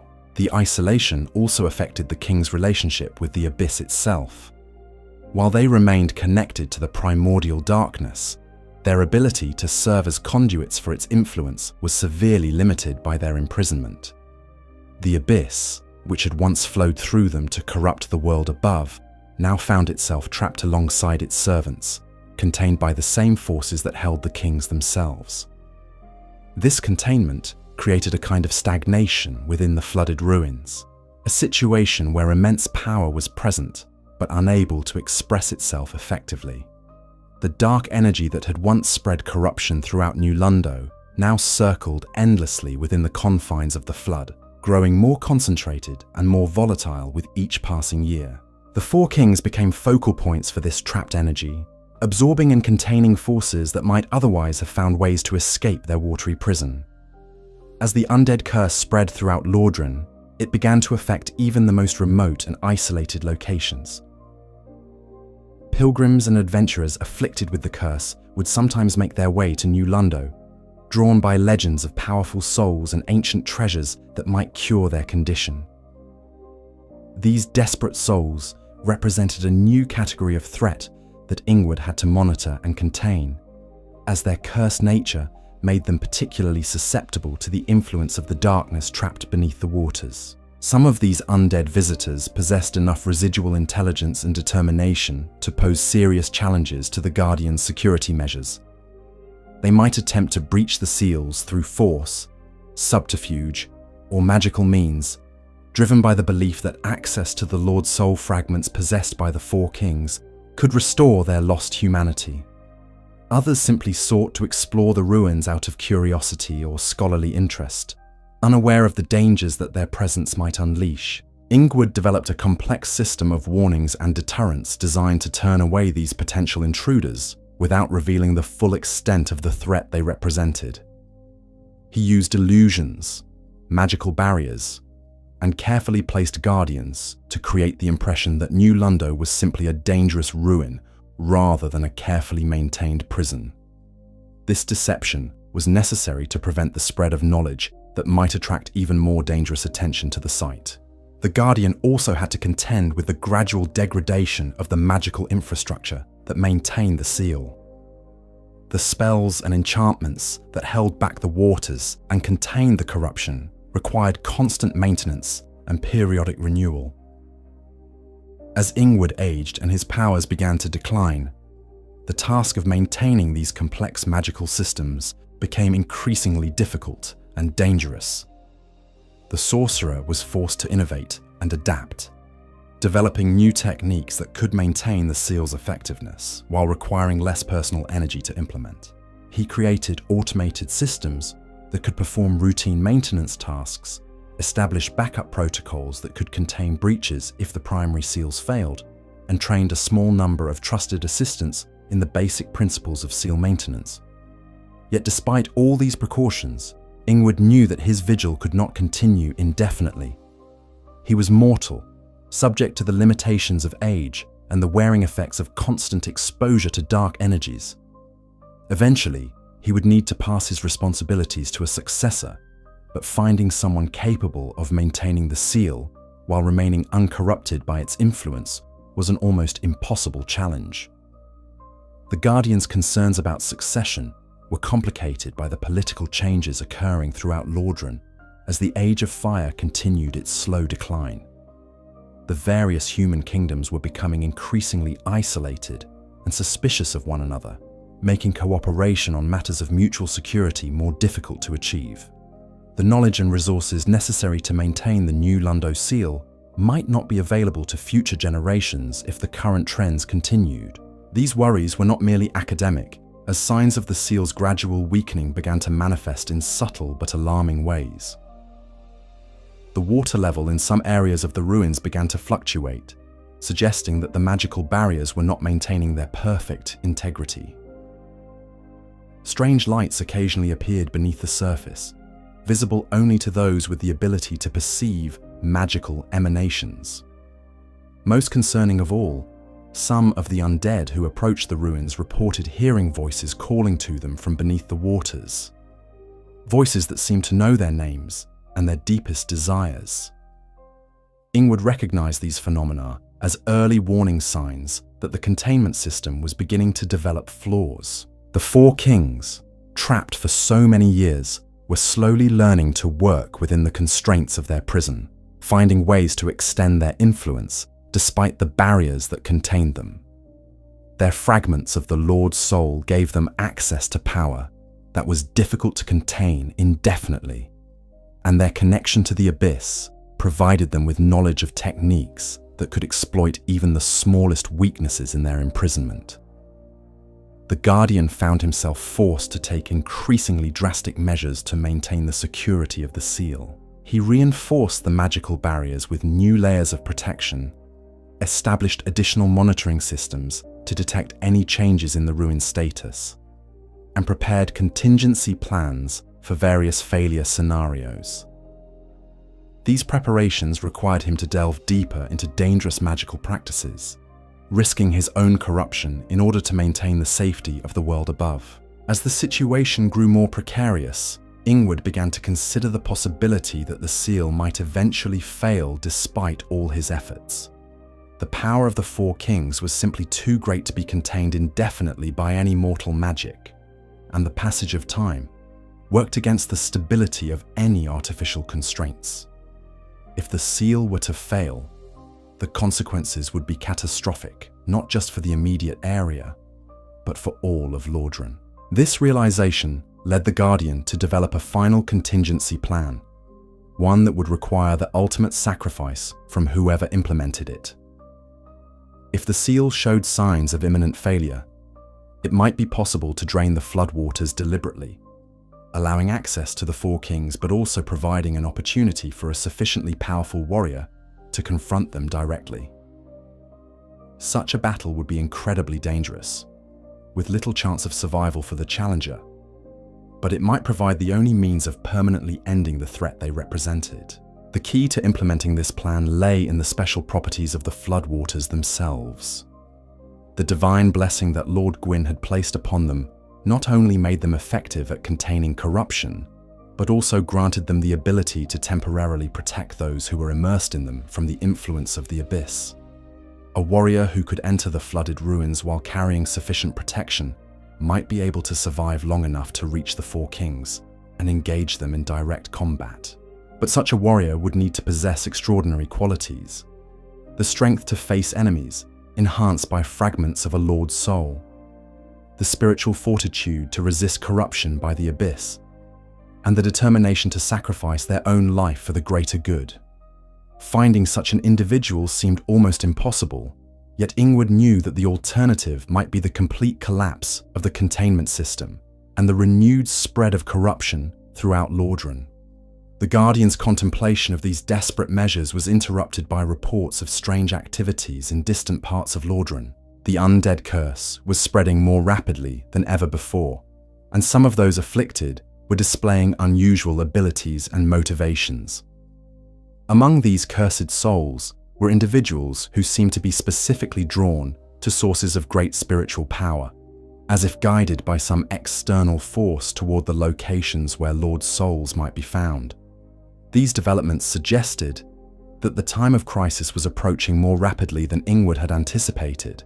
The breakdown of the Age of Fire was accelerating, and the barriers between order and chaos were weakening throughout the realm. The seal containing New Londo might not have years or even months before it faced its ultimate test. The Guardian realized that he needed to prepare for the possibility that someone would soon arrive seeking access to the Four Kings, and that his long vigil might be nearing its end. The prospect of ending his isolation was both terrifying and relieving. Ingward had devoted his entire existence to maintaining the seal, sacrificing any hope of a normal life in service to his duty. The thought that his vigil might soon conclude filled him with complex emotions. Fear for what might happen if the containment failed, relief at the prospect of laying down his burden, and uncertainty about whether he had the right to make decisions that could affect the fate of the entire world. As these thoughts weighed upon his mind, the Guardian continued his careful observation of the flooded ruins, watching for any signs that the situation was changing. The dark waters remained still and silent, giving no indication of the tremendous forces they contained, or the momentous events that might soon unfold. But beneath that deceptive calm, ancient powers stirred with growing restlessness, and the stage was being set for a confrontation that would determine the future of the Age of Fire itself. Chapter 9. The Chosen Undead and the Key to the Seal. In the darkest hour of the Age of Fire, when the first flame flickered with diminishing strength and the undead curse spread like wildfire across Lordran, there emerged from the Northern Undead Asylum a figure whose destiny would intertwine with the fate of the Four Kings and their watery prison. This individual, known only as the Chosen Undead, bore upon their flesh the dark sign that marked them as one of the cursed, yet they possessed a quality that set them apart from the countless hollow shells that wandered the decaying realm.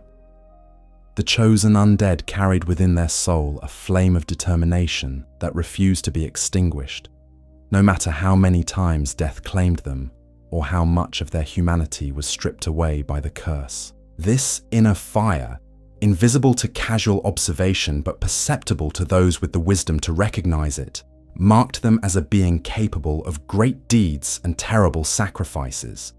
They were driven by a purpose that transcended their own survival, guided by forces both divine and mysterious toward objectives whose true significance they might not fully understand.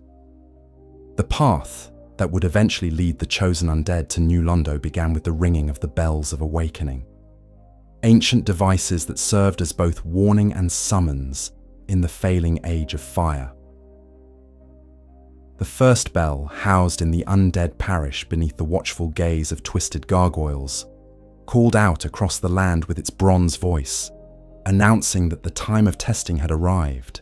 The second, hidden in the poisonous depths of Blighttown and guarded by a spider demon of enormous power, added its silver tone to create a harmony that resonated through both the physical and spiritual realms. The ringing of these bells served as a signal to entities both ancient and powerful that a candidate had emerged who might be capable of the ultimate sacrifice required to preserve the Age of Fire. Chief among those who heard and responded to this summons was Kingseeker Frampt, the primordial serpent whose role in the cosmic drama was to guide potential heroes toward their destiny as fuel for the first flame. Frampt's emergence from the depths beneath Firelink Shrine marked the beginning of the Chosen Undead's true journey toward the heart of the crisis that threatened Lordran. The ancient serpent, speaking with the authority of eons and the urgency of impending doom, revealed the nature of the quest that lay ahead. The Chosen Undead must gather the Lord Souls, those fragments of the First Flame's power that had been divided among the great beings of the age, and use them to gain access to the kiln of the First Flame, where Lord Gwyn himself waited for his successor. Among the Lord Souls that must be claimed were the fragments held by the Four Kings of New Londo. These corrupted rulers, imprisoned beneath the floodwaters for their betrayal of the light, still possessed the power that Lord Gwyn had granted them in recognition of their wisdom and foresight. To claim their soul would require not just courage and skill, but also the ability to traverse the abyss without being consumed by its influence. A feat that had destroyed countless warriors and would-be heroes. The chosen undead's preparation for this confrontation began with a pilgrimage that would take them to the Darkroot Garden, where beneath ancient trees and forgotten stones lay the grave of Knight Artorias. This legendary warrior, once the greatest of Gwyn's knights and the most skilled hunter of creatures corrupted by the abyss, had fallen in service to the light during his final battle against the spreading darkness. His resting place was guarded by his faithful companion, the great grey wolf Sif, whose loyalty transcended death itself. The battle between the chosen undead and Sif was perhaps one of the most tragic encounters in their entire journey.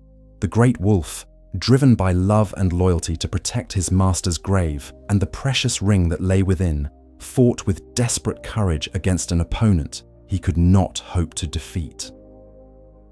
As the battle progressed and Sif's strength waned, the wolf's movements became labored and painful, yet his determination never faltered. Only in the moment of his defeat, as his massive form collapsed among the flowers that bloomed around Artorias' tomb, did the true cost of the chosen undead's quest become fully apparent. The covenant of Artorias, claimed from the wolf's body at the cost of such heartbreak, was more than just a magical artifact. It represented the concentrated essence of Artorias' ability to walk in the abyss, the power that had allowed him to face the deepest darkness without losing himself to its influence.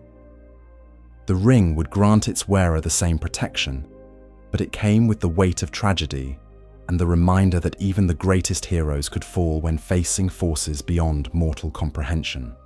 With the covenant of Artorias in their possession, the chosen undead was finally prepared to seek out the guardian of the new Londo seal and request access to the flooded ruins. The journey to the ruins themselves was treacherous, requiring passage through areas infested with the restless undead and the vengeful spirits of those who had perished in the Great Flood. The very air around New Londo seemed thick with sorrow and regret, carrying whispers of the thousands who had died when the waters rose to contain the spreading corruption.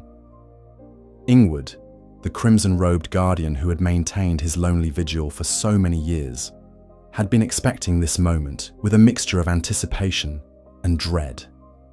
The ringing of the bells of awakening had signaled to him, as it had to Frampton others, that the time of decision was approaching. The chosen undead's arrival represented both the culmination of his long watch and the beginning of events that could either save or doom the Age of Fire. The Guardian's initial response to the chosen undead's request was cautious and conditional. Ingward had spent too many years protecting the seal to simply hand over the means of its destruction to any who asked, regardless of their apparent qualifications or noble intentions. He required proof that the visitor possessed not just the power to survive an encounter with the Four Kings, but also the authority to act on behalf of the forces of light.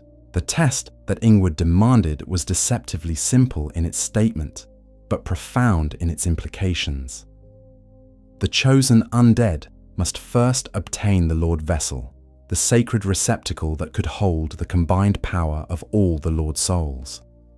This artifact, currently in the possession of Lord Gwyn's daughter Guinevere in the distant city of Londo, served as both proof of divine favour and practical necessity for the task ahead. Only someone who had been deemed worthy by the gods themselves could hope to claim the Lord Vessel, and only with its power could the gathered Lord Souls be safely contained and transported. The journey to Londo was itself an odyssey that tested every aspect of the chosen undead's capabilities. The Golden City of the Gods, reached through Sen's fortress and its gauntlet of deadly traps, represented the heart of the fading Age of Fire. Here, among spires that touched the clouds and halls that echoed with divine power, the true scope of the crisis became apparent. The city was largely empty, its god inhabitants departed or fallen into deep slumber, leaving behind only illusions and guardians to maintain the pretense of divine oversight. The Princess Guinevere, who granted the Lord Vessel to the chosen undead, was herself nothing more than an illusion, a magical construct created to preserve the appearance of divine authority in a realm where the actual gods had long since withdrawn from active involvement in mortal affairs. Yet the Lord vessel she bestowed was real enough, carrying with it the power to contain Lord souls and the implicit blessing of the divine order that had created it. Returning to New Londo with the Lord vessel in hand, the chosen undead found Ingward's attitude transformed from suspicious caution to resigned acceptance. The Guardian recognized the artifact's significance and understood what its possession implied about the bearer's destiny. The time had come to fulfill the purpose for which he had maintained his vigil, to open the way for a confrontation that he had long dreaded yet knew to be inevitable. The key to the seal that Ingward provided was not merely a physical object, but a magical instrument of tremendous complexity and power. Created by the three sorcerers who had originally flooded New Londo, it contained within its structure the means to reverse their great working, to drain away the blessed waters that had contained the corruption for so many years. The key's activation would not just open a path to the four kings, but would also release them from the constraints that had held them in check, allowing their full power to manifest once again. As Ingward handed over this terrible responsibility, he spoke words of warning and guidance that carried the weight of his years of vigilance. The four kings, he explained, were no longer the wise rulers they had once been. Corruption had transformed them into creatures of the abyss, beings whose very existence posed a threat to the stability of reality itself. They would not welcome visitors with diplomacy or reason, but would attack with all the fury of trapped predators who sensed the approach of freedom. The Guardian also revealed crucial tactical information about the nature of the imprisonment that contained the kings. The flood waters had not simply trapped them physically, but had also created a temporal distortion that affected their manifestation in the material world. The four kings could not all appear simultaneously in their full power. Instead, they would emerge one at a time from the depths of the abyss, each appearance triggering the countdown to the next manifestation. This limitation was both blessing and curse. It prevented the chosen undead from being overwhelmed by facing all four kings at once. But it also meant that the battle would become progressively more dangerous as additional opponents joined the fray. The key's activation required a precise understanding of the magical principles that had created the seal, knowledge that Ingward shared reluctantly but completely. The process would take time to complete, during which the Guardian would be vulnerable to attack from any remaining Darkwraiths or other corrupted beings that might have survived in the flooded ruins. Once begun, the drainage could not be stopped or reversed without destroying the key itself, meaning that the chosen undead would be committed to facing whatever lay beneath the waters. As the moment of activation approached, Ingward found himself reflecting on the strange turns that fate had taken. For so many years, he had devoted himself to keeping the four kings contained, preventing their corruption from spreading to the rest of the world. Now, he was about to deliberately release them, trusting in the power and determination of a single cursed warrior to accomplish what armies and divine intervention had failed to achieve. The irony was not lost on him, yet he understood that sometimes the greatest acts of protection required the greatest acts of faith. The activation of the key to the seal marked the end of Ingward's long vigil and the beginning of the final chapter in the story of the four kings. As the blessed waters began to recede, revealing the ruins of New Londo in all their corrupted glory, the stage was set for a confrontation that would determine not just the fate of the imprisoned kings, but the future of the entire Age of Fire. The chosen undead, armed with the covenant of Artorias and carrying the weight of destiny on their shoulders, prepared to descend into the depths where ancient darkness waited with patient malevolence. Chapter 10. The Descent into the Abyss. As the blessed waters of the flood receded, revealing the long-hidden ruins of New Londo in all their corrupted majesty. The true scope of the devastation became apparent to the chosen undead. The city that had once been a pinnacle of human achievement now lay in ruins, its proud architecture twisted and corrupted by years of exposure to the abyss. Buildings that had once reached toward the heavens now leaned at impossible angles, their foundations undermined by the spreading darkness that had consumed the city from within. The streets that had once bustled with merchants, scholars, and citizens going about their daily lives were now filled with the detritus of civilization's collapse. Broken stones, rusted weapons, and the scattered remains of countless lives bore silent testimony to the catastrophe that had befallen this place. The very air seemed thick with sorrow and malevolent intent, carrying with it the whispers of the dead and the promise of horrors yet to be revealed. The chosen undead's first challenge was not the four kings themselves, but the legion of creatures that had made the flooded ruins their home during the long years of imprisonment. Ghosts, the tormented spirits of those who had died in the Great Flood, drifted through the empty streets and ruined buildings with murderous intent. These spectral beings were not merely echoes of the past, but active threats, possessed of the ability to phase through solid matter and strike at the living with ethereal weapons that could bypass conventional armor.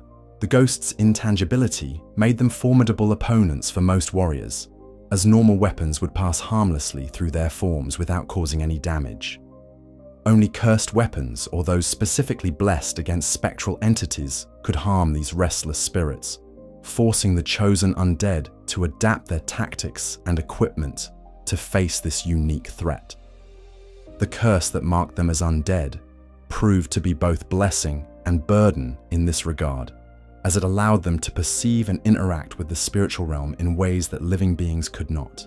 Deeper in the ruins, more dangerous enemies awaited. The Darkwraiths, those fallen knights who had served the four kings in their corruption, still patrolled the empty halls and flooded chambers of their former stronghold. These warriors had been enhanced by years of exposure to the abyss, their already formidable abilities amplified by the concentration of dark energy that permeated the ruins. They wielded their signature dark hand gauntlets with deadly skill, capable of draining the life force from any opponent they could grasp. The Darkwraiths represented a different kind of challenge than the spectral ghosts. Where the spirits attacked with mindless fury, the corrupted knights fought with the tactical intelligence and disciplined coordination that had made them elite warriors even before their fall.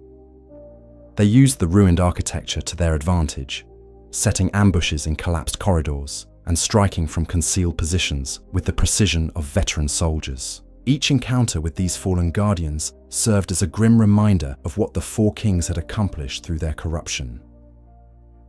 These had once been noble knights, dedicated to protecting their city and its people. Now they were little more than extensions of their master's malevolent will, driven by an insatiable hunger for the souls of the living. Their transformation from protectors to predators embodied the ultimate tragedy of New Londo's fall. As the chosen undead fought their way deeper into the ruins, the corruption became more apparent and more oppressive. The very stones of the buildings seemed to pulse with dark energy, and shadows moved independently of any light source. The boundary between the physical world and the realm of the abyss grew thin in this place, allowing manifestations of pure darkness to seep through the cracks in reality itself. The architecture of the deeper ruins defied conventional understanding, with passages that led in impossible directions and chambers that existed in multiple locations simultaneously. The abyss had twisted the very nature of space within the city, creating a labyrinth where the normal rules of geometry held no sway. Navigating these corrupted passages required not just physical courage but mental fortitude, as the disorienting effects of the spatial distortions could drive lesser minds to madness. The air itself became increasingly hostile as the chosen undead descended toward the heart of the corruption. each breath carried with it traces of abyssal energy that sought to penetrate the defenses provided by the Covenant of Artorias. The ring's protection was absolute but not without cost. Maintaining its power required constant vigilance and spiritual strength, draining the wearer's reserves with each passing moment.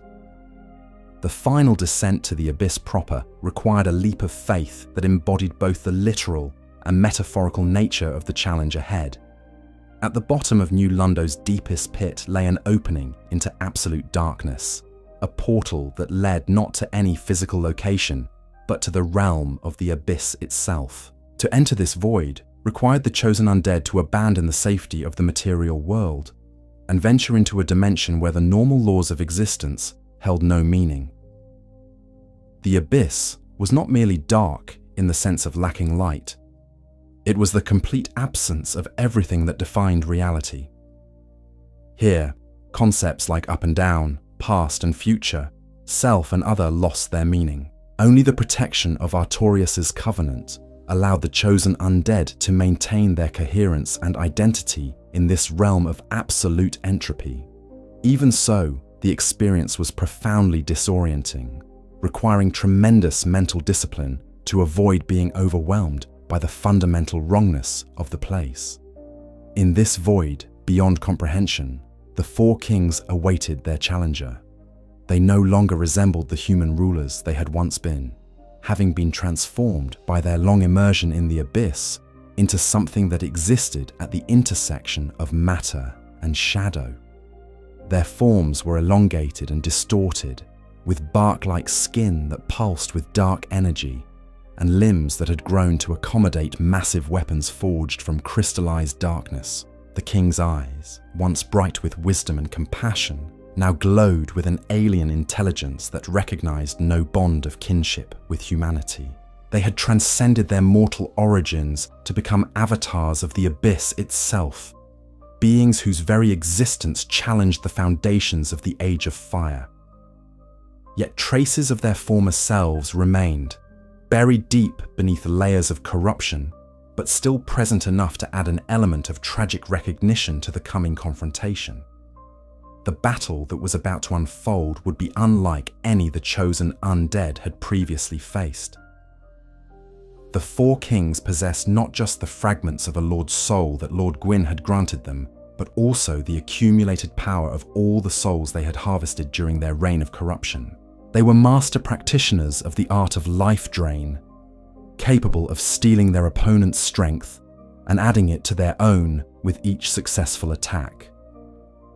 More challenging still was the temporal nature of their manifestation.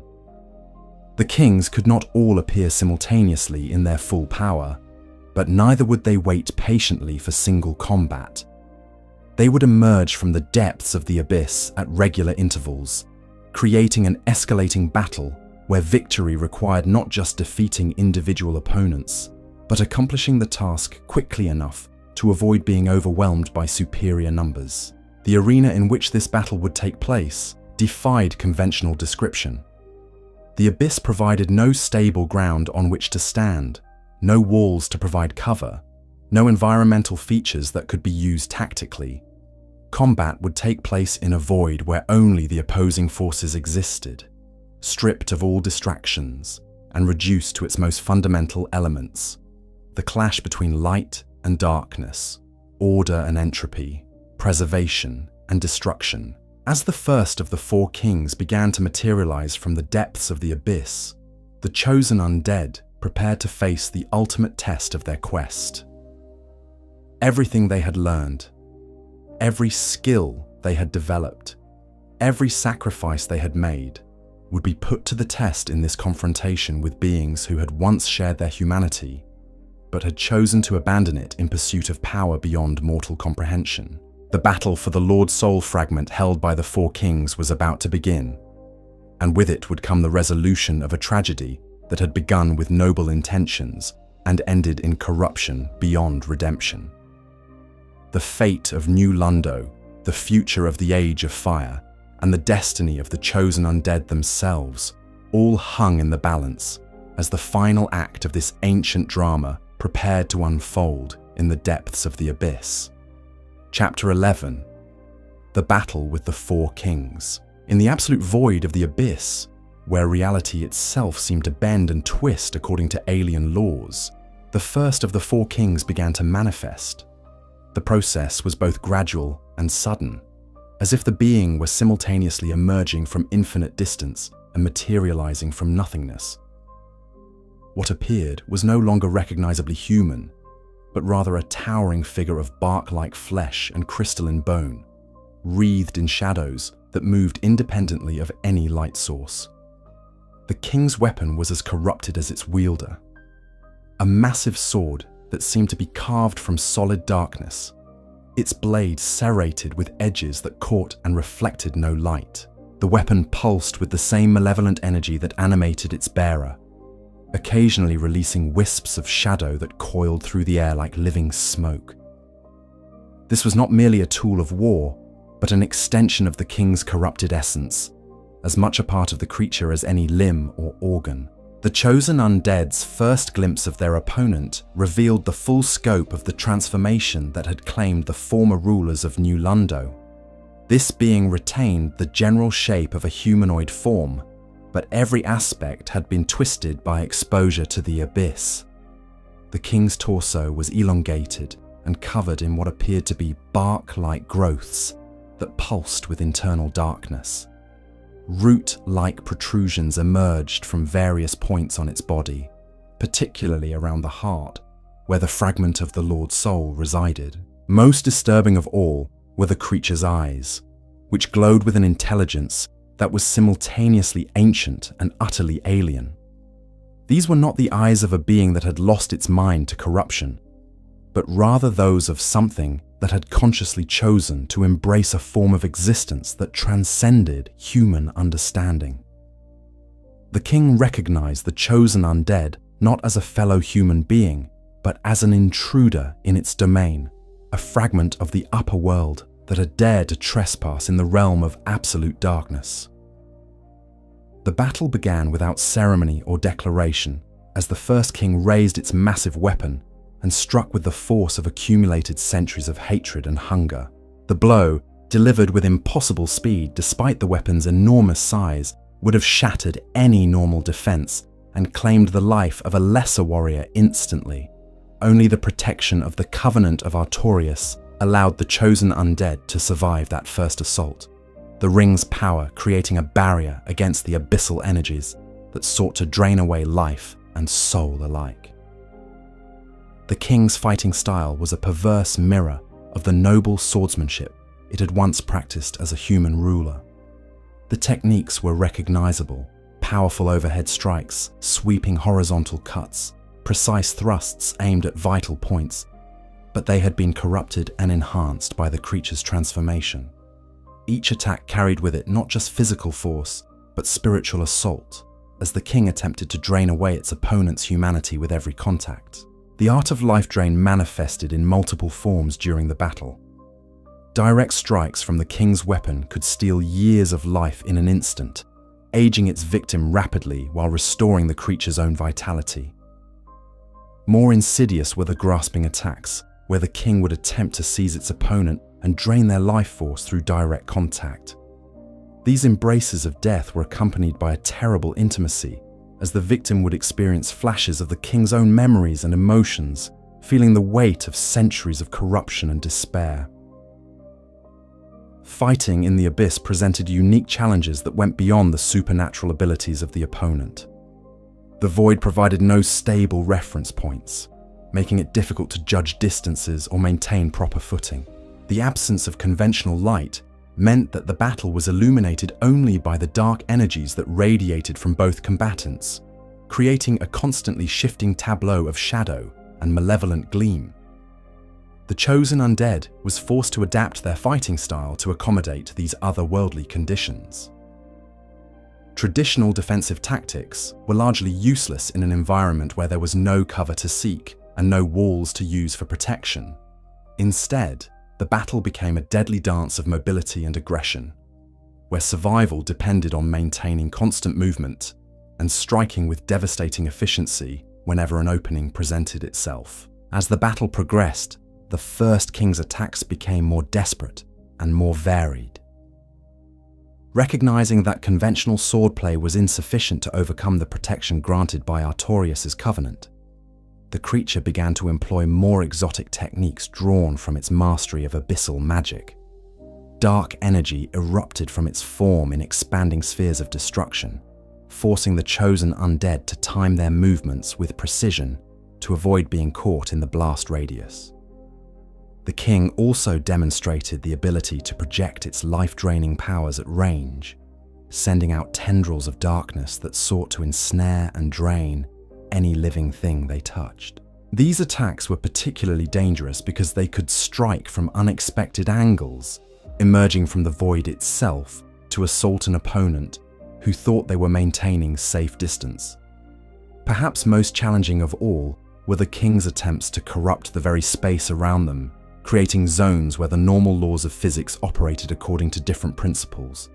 In these areas, gravity might reverse, time could flow backward, or the chosen undead might find themselves moving through space that folded back on itself in impossible ways.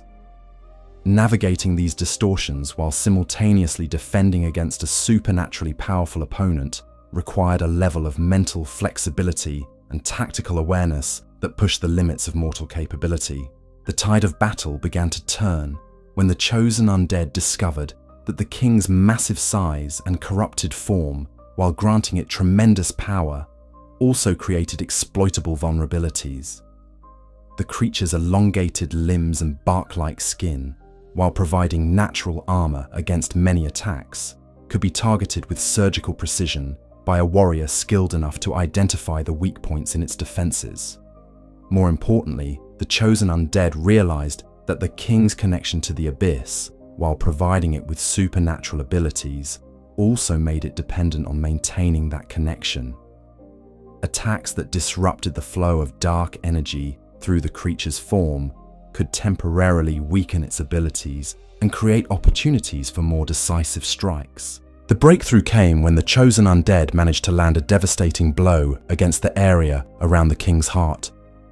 Where the fragment of the Lord's soul resided, the attack not only dealt significant physical damage, but also disrupted the delicate balance between the divine power of the soul fragment and the corrupting influence of the abyss. The resulting conflict of energies created a cascade of internal destruction that began to tear the king apart from within. As the first king's form began to dissolve back into the darkness from which it had emerged, the chosen undead had little time to savor their victory. The temporal mechanics that governed the manifestation of the four kings meant that the second opponent was already beginning to materialize, emerging from the depths of the abyss, with the same terrible inevitability that had marked the appearance of its predecessor. The second king was similar in many respects to the first, possessing the same corrupted form and wielding weapons forged from crystallized darkness. However, each of the kings retained traces of their individual personalities from their mortal existence, and these differences manifested in their fighting styles and tactical approaches. Where the first king had relied primarily on brute force and direct assault, the second displayed a more cunning and methodical approach to combat. This king employed defensive tactics more extensively, using its massive sword not just as an offensive weapon, but as a shield to deflect attacks while seeking opportunities for counterstrikes.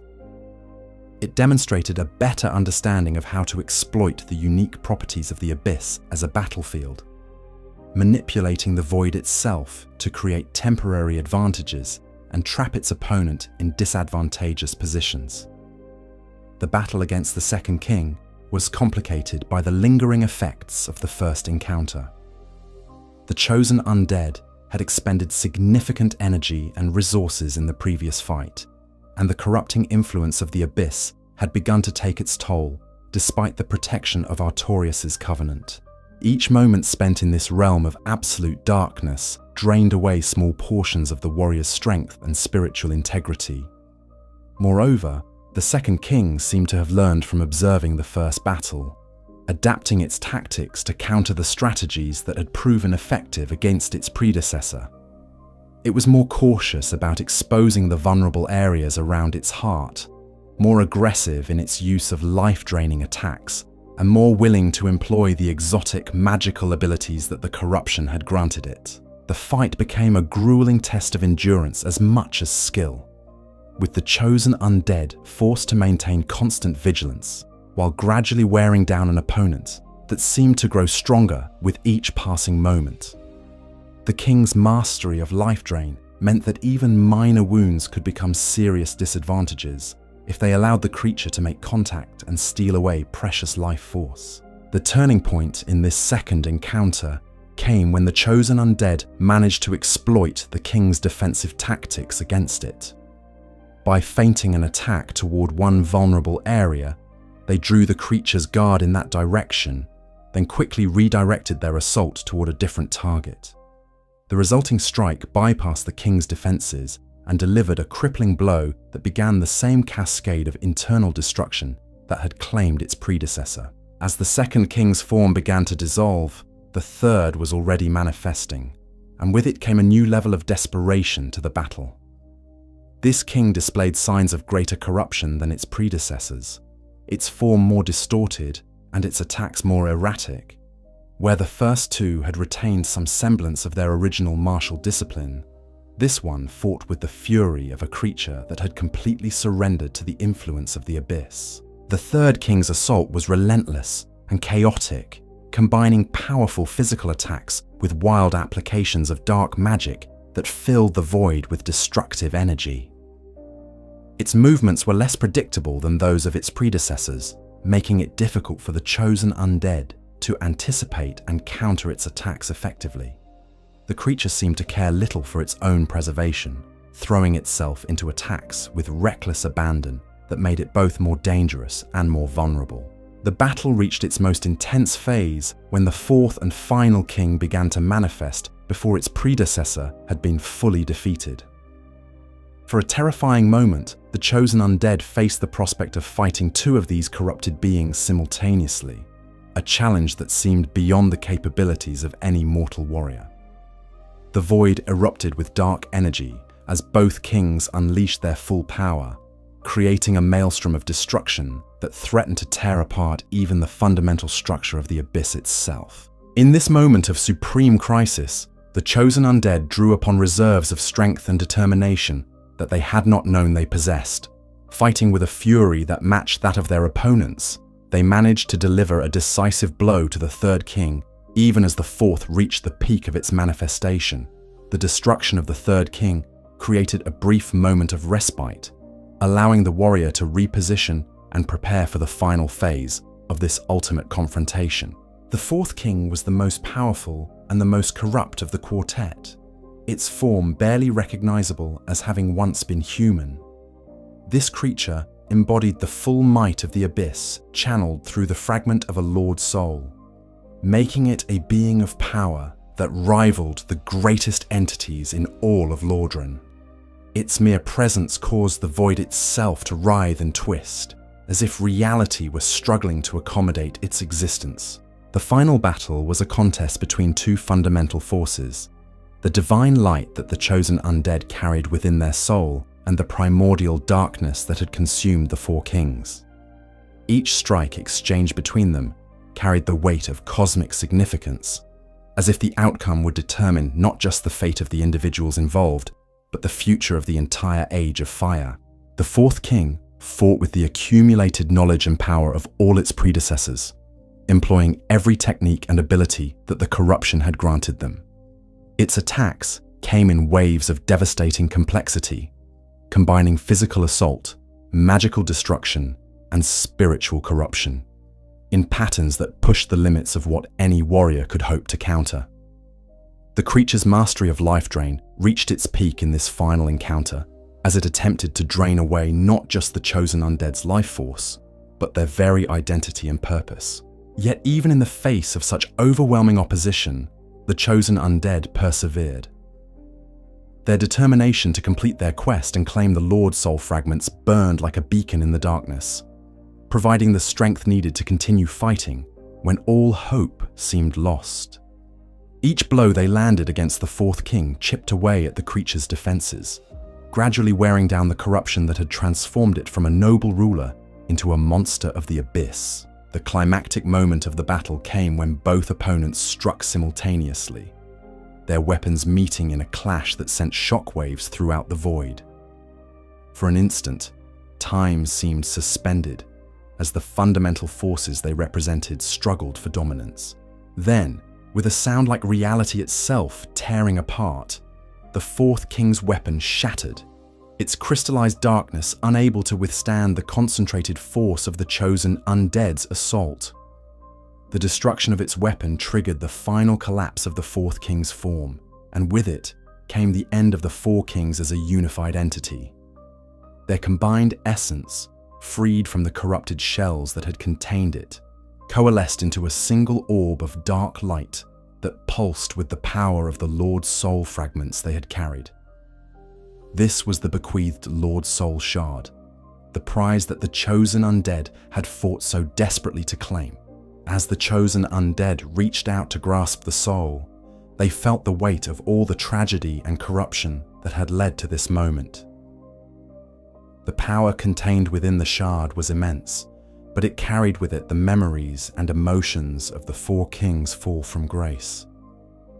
For a brief instant, the warrior experienced the full scope of what these beings had once been and what they had been willing to sacrifice in their pursuit of forbidden knowledge. The acquisition of the bequeathed Lord Soul Shard marked the end of one of the most challenging battles in the chosen undead's quest. But it also represented something more profound. The four kings, in their corruption and eventual destruction, embodied the ultimate cautionary tale about the dangers of seeking power without wisdom, of pursuing knowledge without considering its consequences. Their fate served as a reminder that even the noblest intentions could lead to the darkest outcomes when guided by pride and tempted by forces beyond mortal understanding. With the four kings finally defeated and their soul claimed, the chosen undead prepared to leave the abyss and return to the material world. The void that had served as the arena for their battle began to collapse in on itself, the fundamental instability created by the king's destruction, making the realm uninhabitable even for beings as corrupted as they had been. The warriors' escape from this collapsing dimension would mark the end of one chapter in their quest and the beginning of the final preparations for the ultimate confrontation that awaited them in the kiln of the first flame. Chapter 12. The Legacy of New Londo. As the chosen undead emerged from the depths of the abyss, carrying with them the hard-won bequeathed Lord Soul Shard, the flooded ruins of New Londo stood as silent testimony to one of the greatest tragedies in the history of the Age of Fire. The city that had once been a pinnacle of human achievement lay in ruins, its buildings crumbling and its streets empty, save for the restless spirits of those who had perished in the Great Flood. The victory over the four kings had ended their immediate threat, but it could not undo the devastation they had wrought or restore the lives that had been lost in the struggle to contain their corruption. The aftermath of the battle left the ruins in a state of eerie quietude. With the four kings destroyed, the source of the abyss's manifestation in New Londo had been eliminated, but the scars of their corruption would remain for generations to come. The very stones of the city bore the marks of their influence, twisted and darkened by years of exposure to forces that were antithetical to the natural order. These physical reminders served as monuments to the price of unchecked ambition and the dangers of seeking power without wisdom. Ingward, the faithful guardian who had maintained his lonely vigil for so many years, found himself faced with a new set of responsibilities in the wake of the Four Kings' destruction. The magical seals that had contained the floodwaters were no longer necessary for their original purpose, but the decision of whether to drain the ruins completely or leave them partially flooded presented complex challenges. The blessed waters had served as both prison and purifying agent, and their removal might allow other corrupted entities to take up residence in the vacant ruins. The Guardian's role evolved from active containment to historical preservation and education.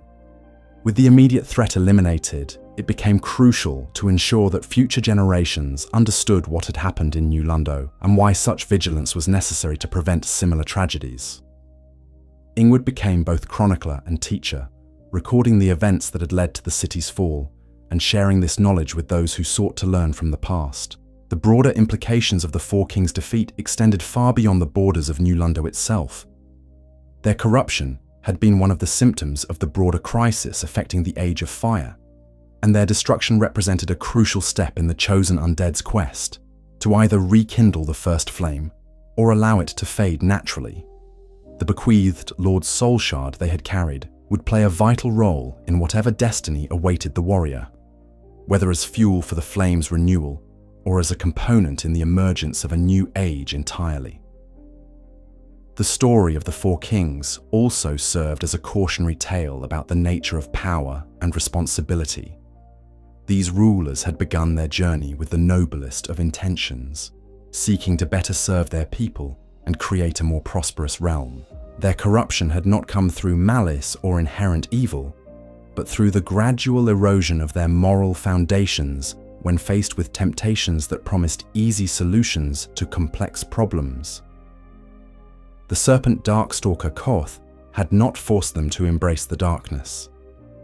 He had simply offered them choices, and they had made decisions that led inexorably to their downfall. The transformation of New Londo's knights into Darkwraiths represented another layer of the tragedy, showing how corruption could spread through bonds of loyalty and duty.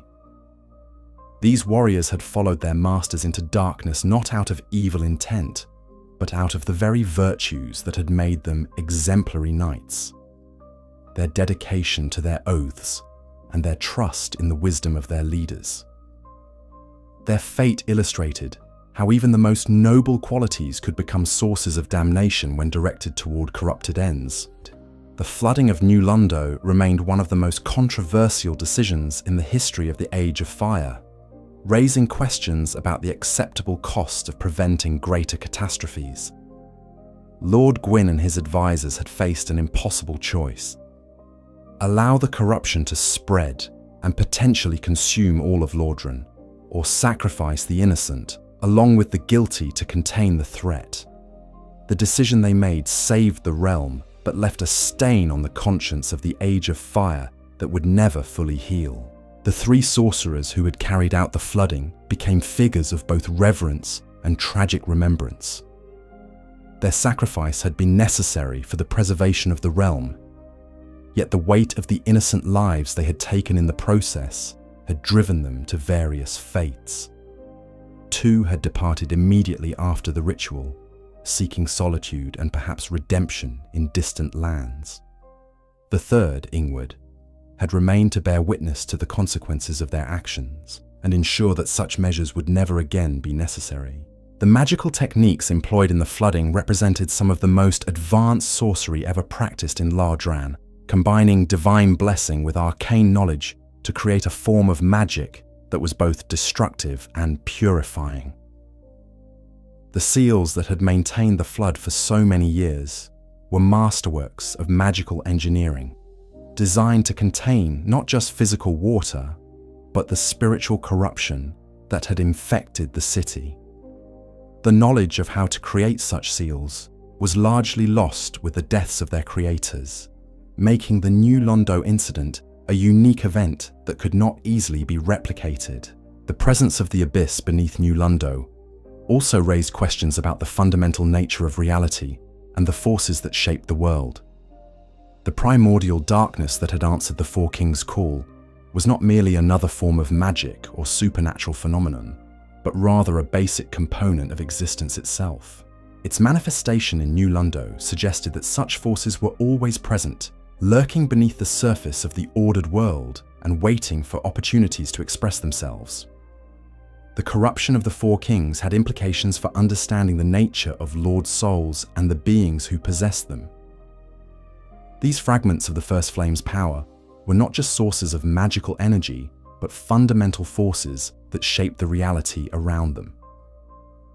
The fact that such power could be corrupted and turned to serve the abyss demonstrated that even the mightiest sources of light contained the potential for darkness when improperly wielded or insufficiently guarded. The role of the primordial serpents in these events highlighted the complex nature of the entities that guided the fate of the world from behind the scenes.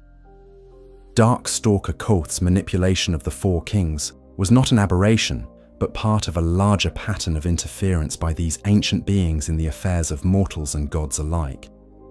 Their motivations remained largely mysterious, but their influence on the course of events was undeniable and often catastrophic. The survivors of New Londo's fall, few though they were, carried with them stories and knowledge that would influence the development of magic and politics throughout Lordran for generations to come. Some became wandering scholars, studying the nature of corruption and seeking ways to prevent similar tragedies. Others became advisors to rulers in distant lands, sharing their hard-won wisdom about the dangers of unchecked power and the importance of maintaining moral clarity in the face of temptation. The ruins themselves became a destination for pilgrims and scholars seeking to understand the events that had transpired there. The flooded city served as a living monument to the consequences of corruption, its empty streets and collapsed buildings bearing witness to the price of hubris and the importance of vigilance against the forces of darkness. Many who visited came seeking treasure or power, but most left with a deeper understanding of the fragility of civilization and the constant struggle required to maintain order in a world where chaos always threatened to break through. The magical residue left by the Four Kings' corruption created unique phenomena within the ruins that would persist long after their destruction. Areas where the concentration of dark energy had been particularly intense developed properties that defied normal understanding, creating pockets of twisted space-time where the normal laws of physics operated according to different principles. These anomalies served as subjects of study for researchers seeking to understand the fundamental nature of reality and the forces that could alter it. The ecosystem that developed within the flooded ruins was unlike anything found elsewhere in Lordran. The blessed waters that had served as a containment medium created an environment where normal life could not flourish, but where spectral entities and creatures touched by the abyss could thrive. This unique biosphere provided insights into the relationship between the physical and spiritual realms, demonstrating how magical forces could create entirely new forms of existence. The diplomatic ramifications of New Londo's destruction affected relationships between the various kingdoms and city-states throughout Lordran for decades. The decision to flood the city without evacuating its population created tensions and mistrust that influenced political alliances and trade relationships. Some rulers questioned whether similar measures might be taken against their own realms if they were deemed to pose a threat to the greater good, leading to increased independence and isolationism. The artistic and cultural legacy of New Londo lived on in the works created by those who had witnessed its glory and its fall. Poets, painters, and musicians drew inspiration from the tragedy, creating works that captured both the beauty of what had been lost and the horror of how it had ended. These cultural artifacts served to preserve the memory of the city and its people, ensuring that their story would continue to be told even after all direct witnesses had passed away. The technological innovations that had flourished in New Londo during its golden age were largely lost with the city's destruction, but fragments of knowledge survived through the writings and memories of those who had escaped. These remnants of advanced magical and mechanical techniques influenced the development of similar technologies in other parts of the realm, though none achieved the same level of sophistication that had characterized New Londo at its peak. The religious implications of the Four Kings' corruption and the flooding that followed created new theological debates about the nature of divine justice and the acceptable limits of sacrifice for the greater good. Some saw the events as proof of the gods' wisdom and benevolence in protecting the world from ultimate destruction. Others questioned whether any authority, divine or otherwise, had the right to decide which lives were expendable for the sake of preserving the many. The study of the Four Kings' transformation provided valuable insights into the nature of corruption and the processes by which noble beings could be turned to serve evil purposes. Scholars who examined the remnants of their power and the accounts of their fall developed new theories about spiritual resilience and the factors that could protect individuals from similar temptations. This knowledge proved invaluable in training future leaders and magical practitioners to recognize and resist corrupting influences. The economic impact of New Londo's destruction rippled throughout the trade networks of Lordran, as the city had served as a crucial hub for commerce between distant regions. The loss of this central marketplace forced traders to develop new routes and establish new relationships, ultimately leading to a more distributed but less efficient commercial system. Some regions prospered as they took over functions previously served by New Londo, while others suffered from their isolation from the broader network.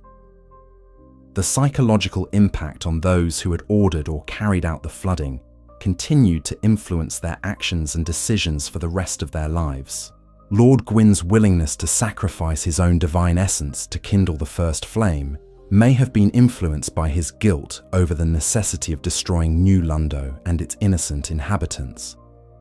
Similarly, the few surviving sorcerers who had participated in the ritual were forever changed by the weight of what they had done, dedicating their remaining years to preventing the need for such measures ever arising again. As the Age of Fire drew toward its close and the chosen undead completed their quest, the story of the four kings and their fallen realm served as both warning and inspiration. It demonstrated the heights that human civilization could achieve when guided by wisdom and blessed with divine favor, but also showed how quickly such achievements could turn to ash when corruption took root. The ruins of New Londo stood as a testament to the eternal struggle between light and darkness, order and chaos, hope and despair that defined the cycle of ages and the fate of all who lived within it. Conclusion: the endless cycle. And so concludes our deep dive into the tragic tale of the four kings of New Londo. We've journeyed from their noble beginnings as wise rulers blessed by Lord Gwyn himself, through their corruption by the serpent Kaathe and the dark arts of Lifedrain, to their ultimate defeat in the depths of the abyss at the hands of the chosen undead. We've witnessed the golden age of their city, the spread of darkness through their realm, and the terrible price paid to contain their corruption when New Londo was sacrificed to save the rest of Lordran. The story of the Four Kings serves as perhaps the most potent cautionary tale in all of Dark Souls lore. These were not beings born to evil or driven by malice, but rather individuals who began with the noblest of intentions and the wisdom to rule justly. Their fall reminds us that corruption often comes not through obvious temptation, but through the gradual erosion of moral foundations, the slow compromise of principles in pursuit of seemingly reasonable goals. The serpent Kaathe's role in their downfall illustrates the subtle nature of true corruption. He did not force the kings to embrace darkness, but simply offered them knowledge and choices, allowing their own pride and ambition to guide them toward their doom. The art of Lifedrain he taught them was presented not as evil magic, but as humanity's birthright, a return to their natural state. This deception worked precisely because it contained elements of truth wrapped in layers of justification that made the unthinkable seem reasonable. The transformation of New Londo from a pinnacle of human achievement to a flooded tomb speaks to the fragility of civilization and the constant vigilance required to maintain order in a world where chaos always threatens to break through. The city's citizens paid the ultimate price for their rulers' choices, swept away in waters blessed by divine power to contain a corruption they had played no part in creating. Their sacrifice saved Lordran, but left a stain on the conscience of the Age of Fire that could never be fully cleansed. The legacy of the Four Kings continues to resonate throughout the Dark Souls universe, influencing events and characters in ways both obvious and subtle. Their story connects to the broader themes of the series: the cyclical nature of history, the corrupting influence of power, the price of knowledge, and the eternal struggle between light and darkness that defines existence itself. the abyss they served continues to threaten the world in subsequent ages, while the methods used to contain them echo in later conflicts between order and chaos. The flooding of New Londo represents one of the most morally complex decisions in the entire Dark Souls mythology, forcing us to consider questions about acceptable sacrifice, the greater good, and the responsibilities of those who wield power over others. Lord Gwyn and his advisors faced an impossible choice, and their decision to sacrifice the innocent to save the many raises uncomfortable questions about the nature of heroism and the costs of leadership in desperate times. Knight Artorias' failed campaign against the Darkwraiths adds another layer of tragedy to the tale, showing how even the greatest heroes can be insufficient to stem the tide of corruption once it has taken hold. His eventual fall to the abyss in Ulasil serves as a parallel to the Four Kings' own corruption, demonstrating that no one, no matter how noble or powerful, is immune to the influence of the deepest darkness when they venture into its domain. The chosen undead's ultimate victory over the Four Kings provides a form of resolution to this ancient tragedy, but it comes at great cost and with the understanding that such victories are always temporary. The cycle of ages continues, and new threats will always emerge to challenge the established order. The destruction of the Four Kings eliminates their specific threat, but cannot address the underlying forces that made their corruption possible in the first place. The ruins of New Londo, whether flooded or drained, serve as a permanent monument to the events we have explored today. They remind all who encounter them of the price of hubris, the dangers of unchecked ambition, and the terrible choices that sometimes face those who bear responsibility for protecting others. The dark waters that once contained the corruption now rest peacefully, but they carry within their depths the memories of all who perished in service to the greater good. The story of the Four Kings ultimately reflects the broader human condition, our capacity for both great good and terrible evil, our susceptibility to corruption and temptation, and our responsibility to make difficult choices in the face of impossible circumstances. Their tale speaks to timeless themes that transcend the fantasy setting of Dark Souls, addressing fundamental questions about power, responsibility, sacrifice, and the nature of moral decision-making in a complex world. As we reflect on this epic tale of rise and fall, corruption and redemption, sacrifice and salvation, we're reminded of why Dark Souls continues to captivate players and scholars alike. Its stories operate on multiple levels simultaneously, providing thrilling adventure and deep philosophical contemplation in equal measure. The Four Kings of New Londo represent just one thread in the rich tapestry of lore that makes this universe so compelling and enduring. Their legacy lives on not just in the ruins of their city or the fragments of their Lord's soul, but in the lessons their story teaches about the nature of power, the importance of wisdom, and the eternal vigilance required to preserve what we hold dear. In a world where darkness always threatens to overwhelm the light, where corruption lurks beneath the surface of even the most noble intentions, the tale of the Four Kings serves as both warning and inspiration for all who would take up the mantle of leadership and responsibility. The cycle continues, as it always has and always will. New heroes will rise, new threats will emerge, and new choices will demand terrible sacrifices from those brave enough to face them. But the story of the Four Kings of New Londo will endure, a reminder of both the heights humanity can achieve and the depths to which it can fall when wisdom gives way to ambition and noble purpose yields to corrupting power. Thank you for joining me on this journey into one of Dark Souls' most compelling and tragic tales. If you enjoyed this deep dive into the lore of the Four Kings, please consider liking this video and subscribing to Lore 2 RPG for more explorations of gaming's greatest stories. Until next time, keep exploring those epic tales, fellow adventurers, and remember that even in the darkest abyss, the flame of determination can still burn bright.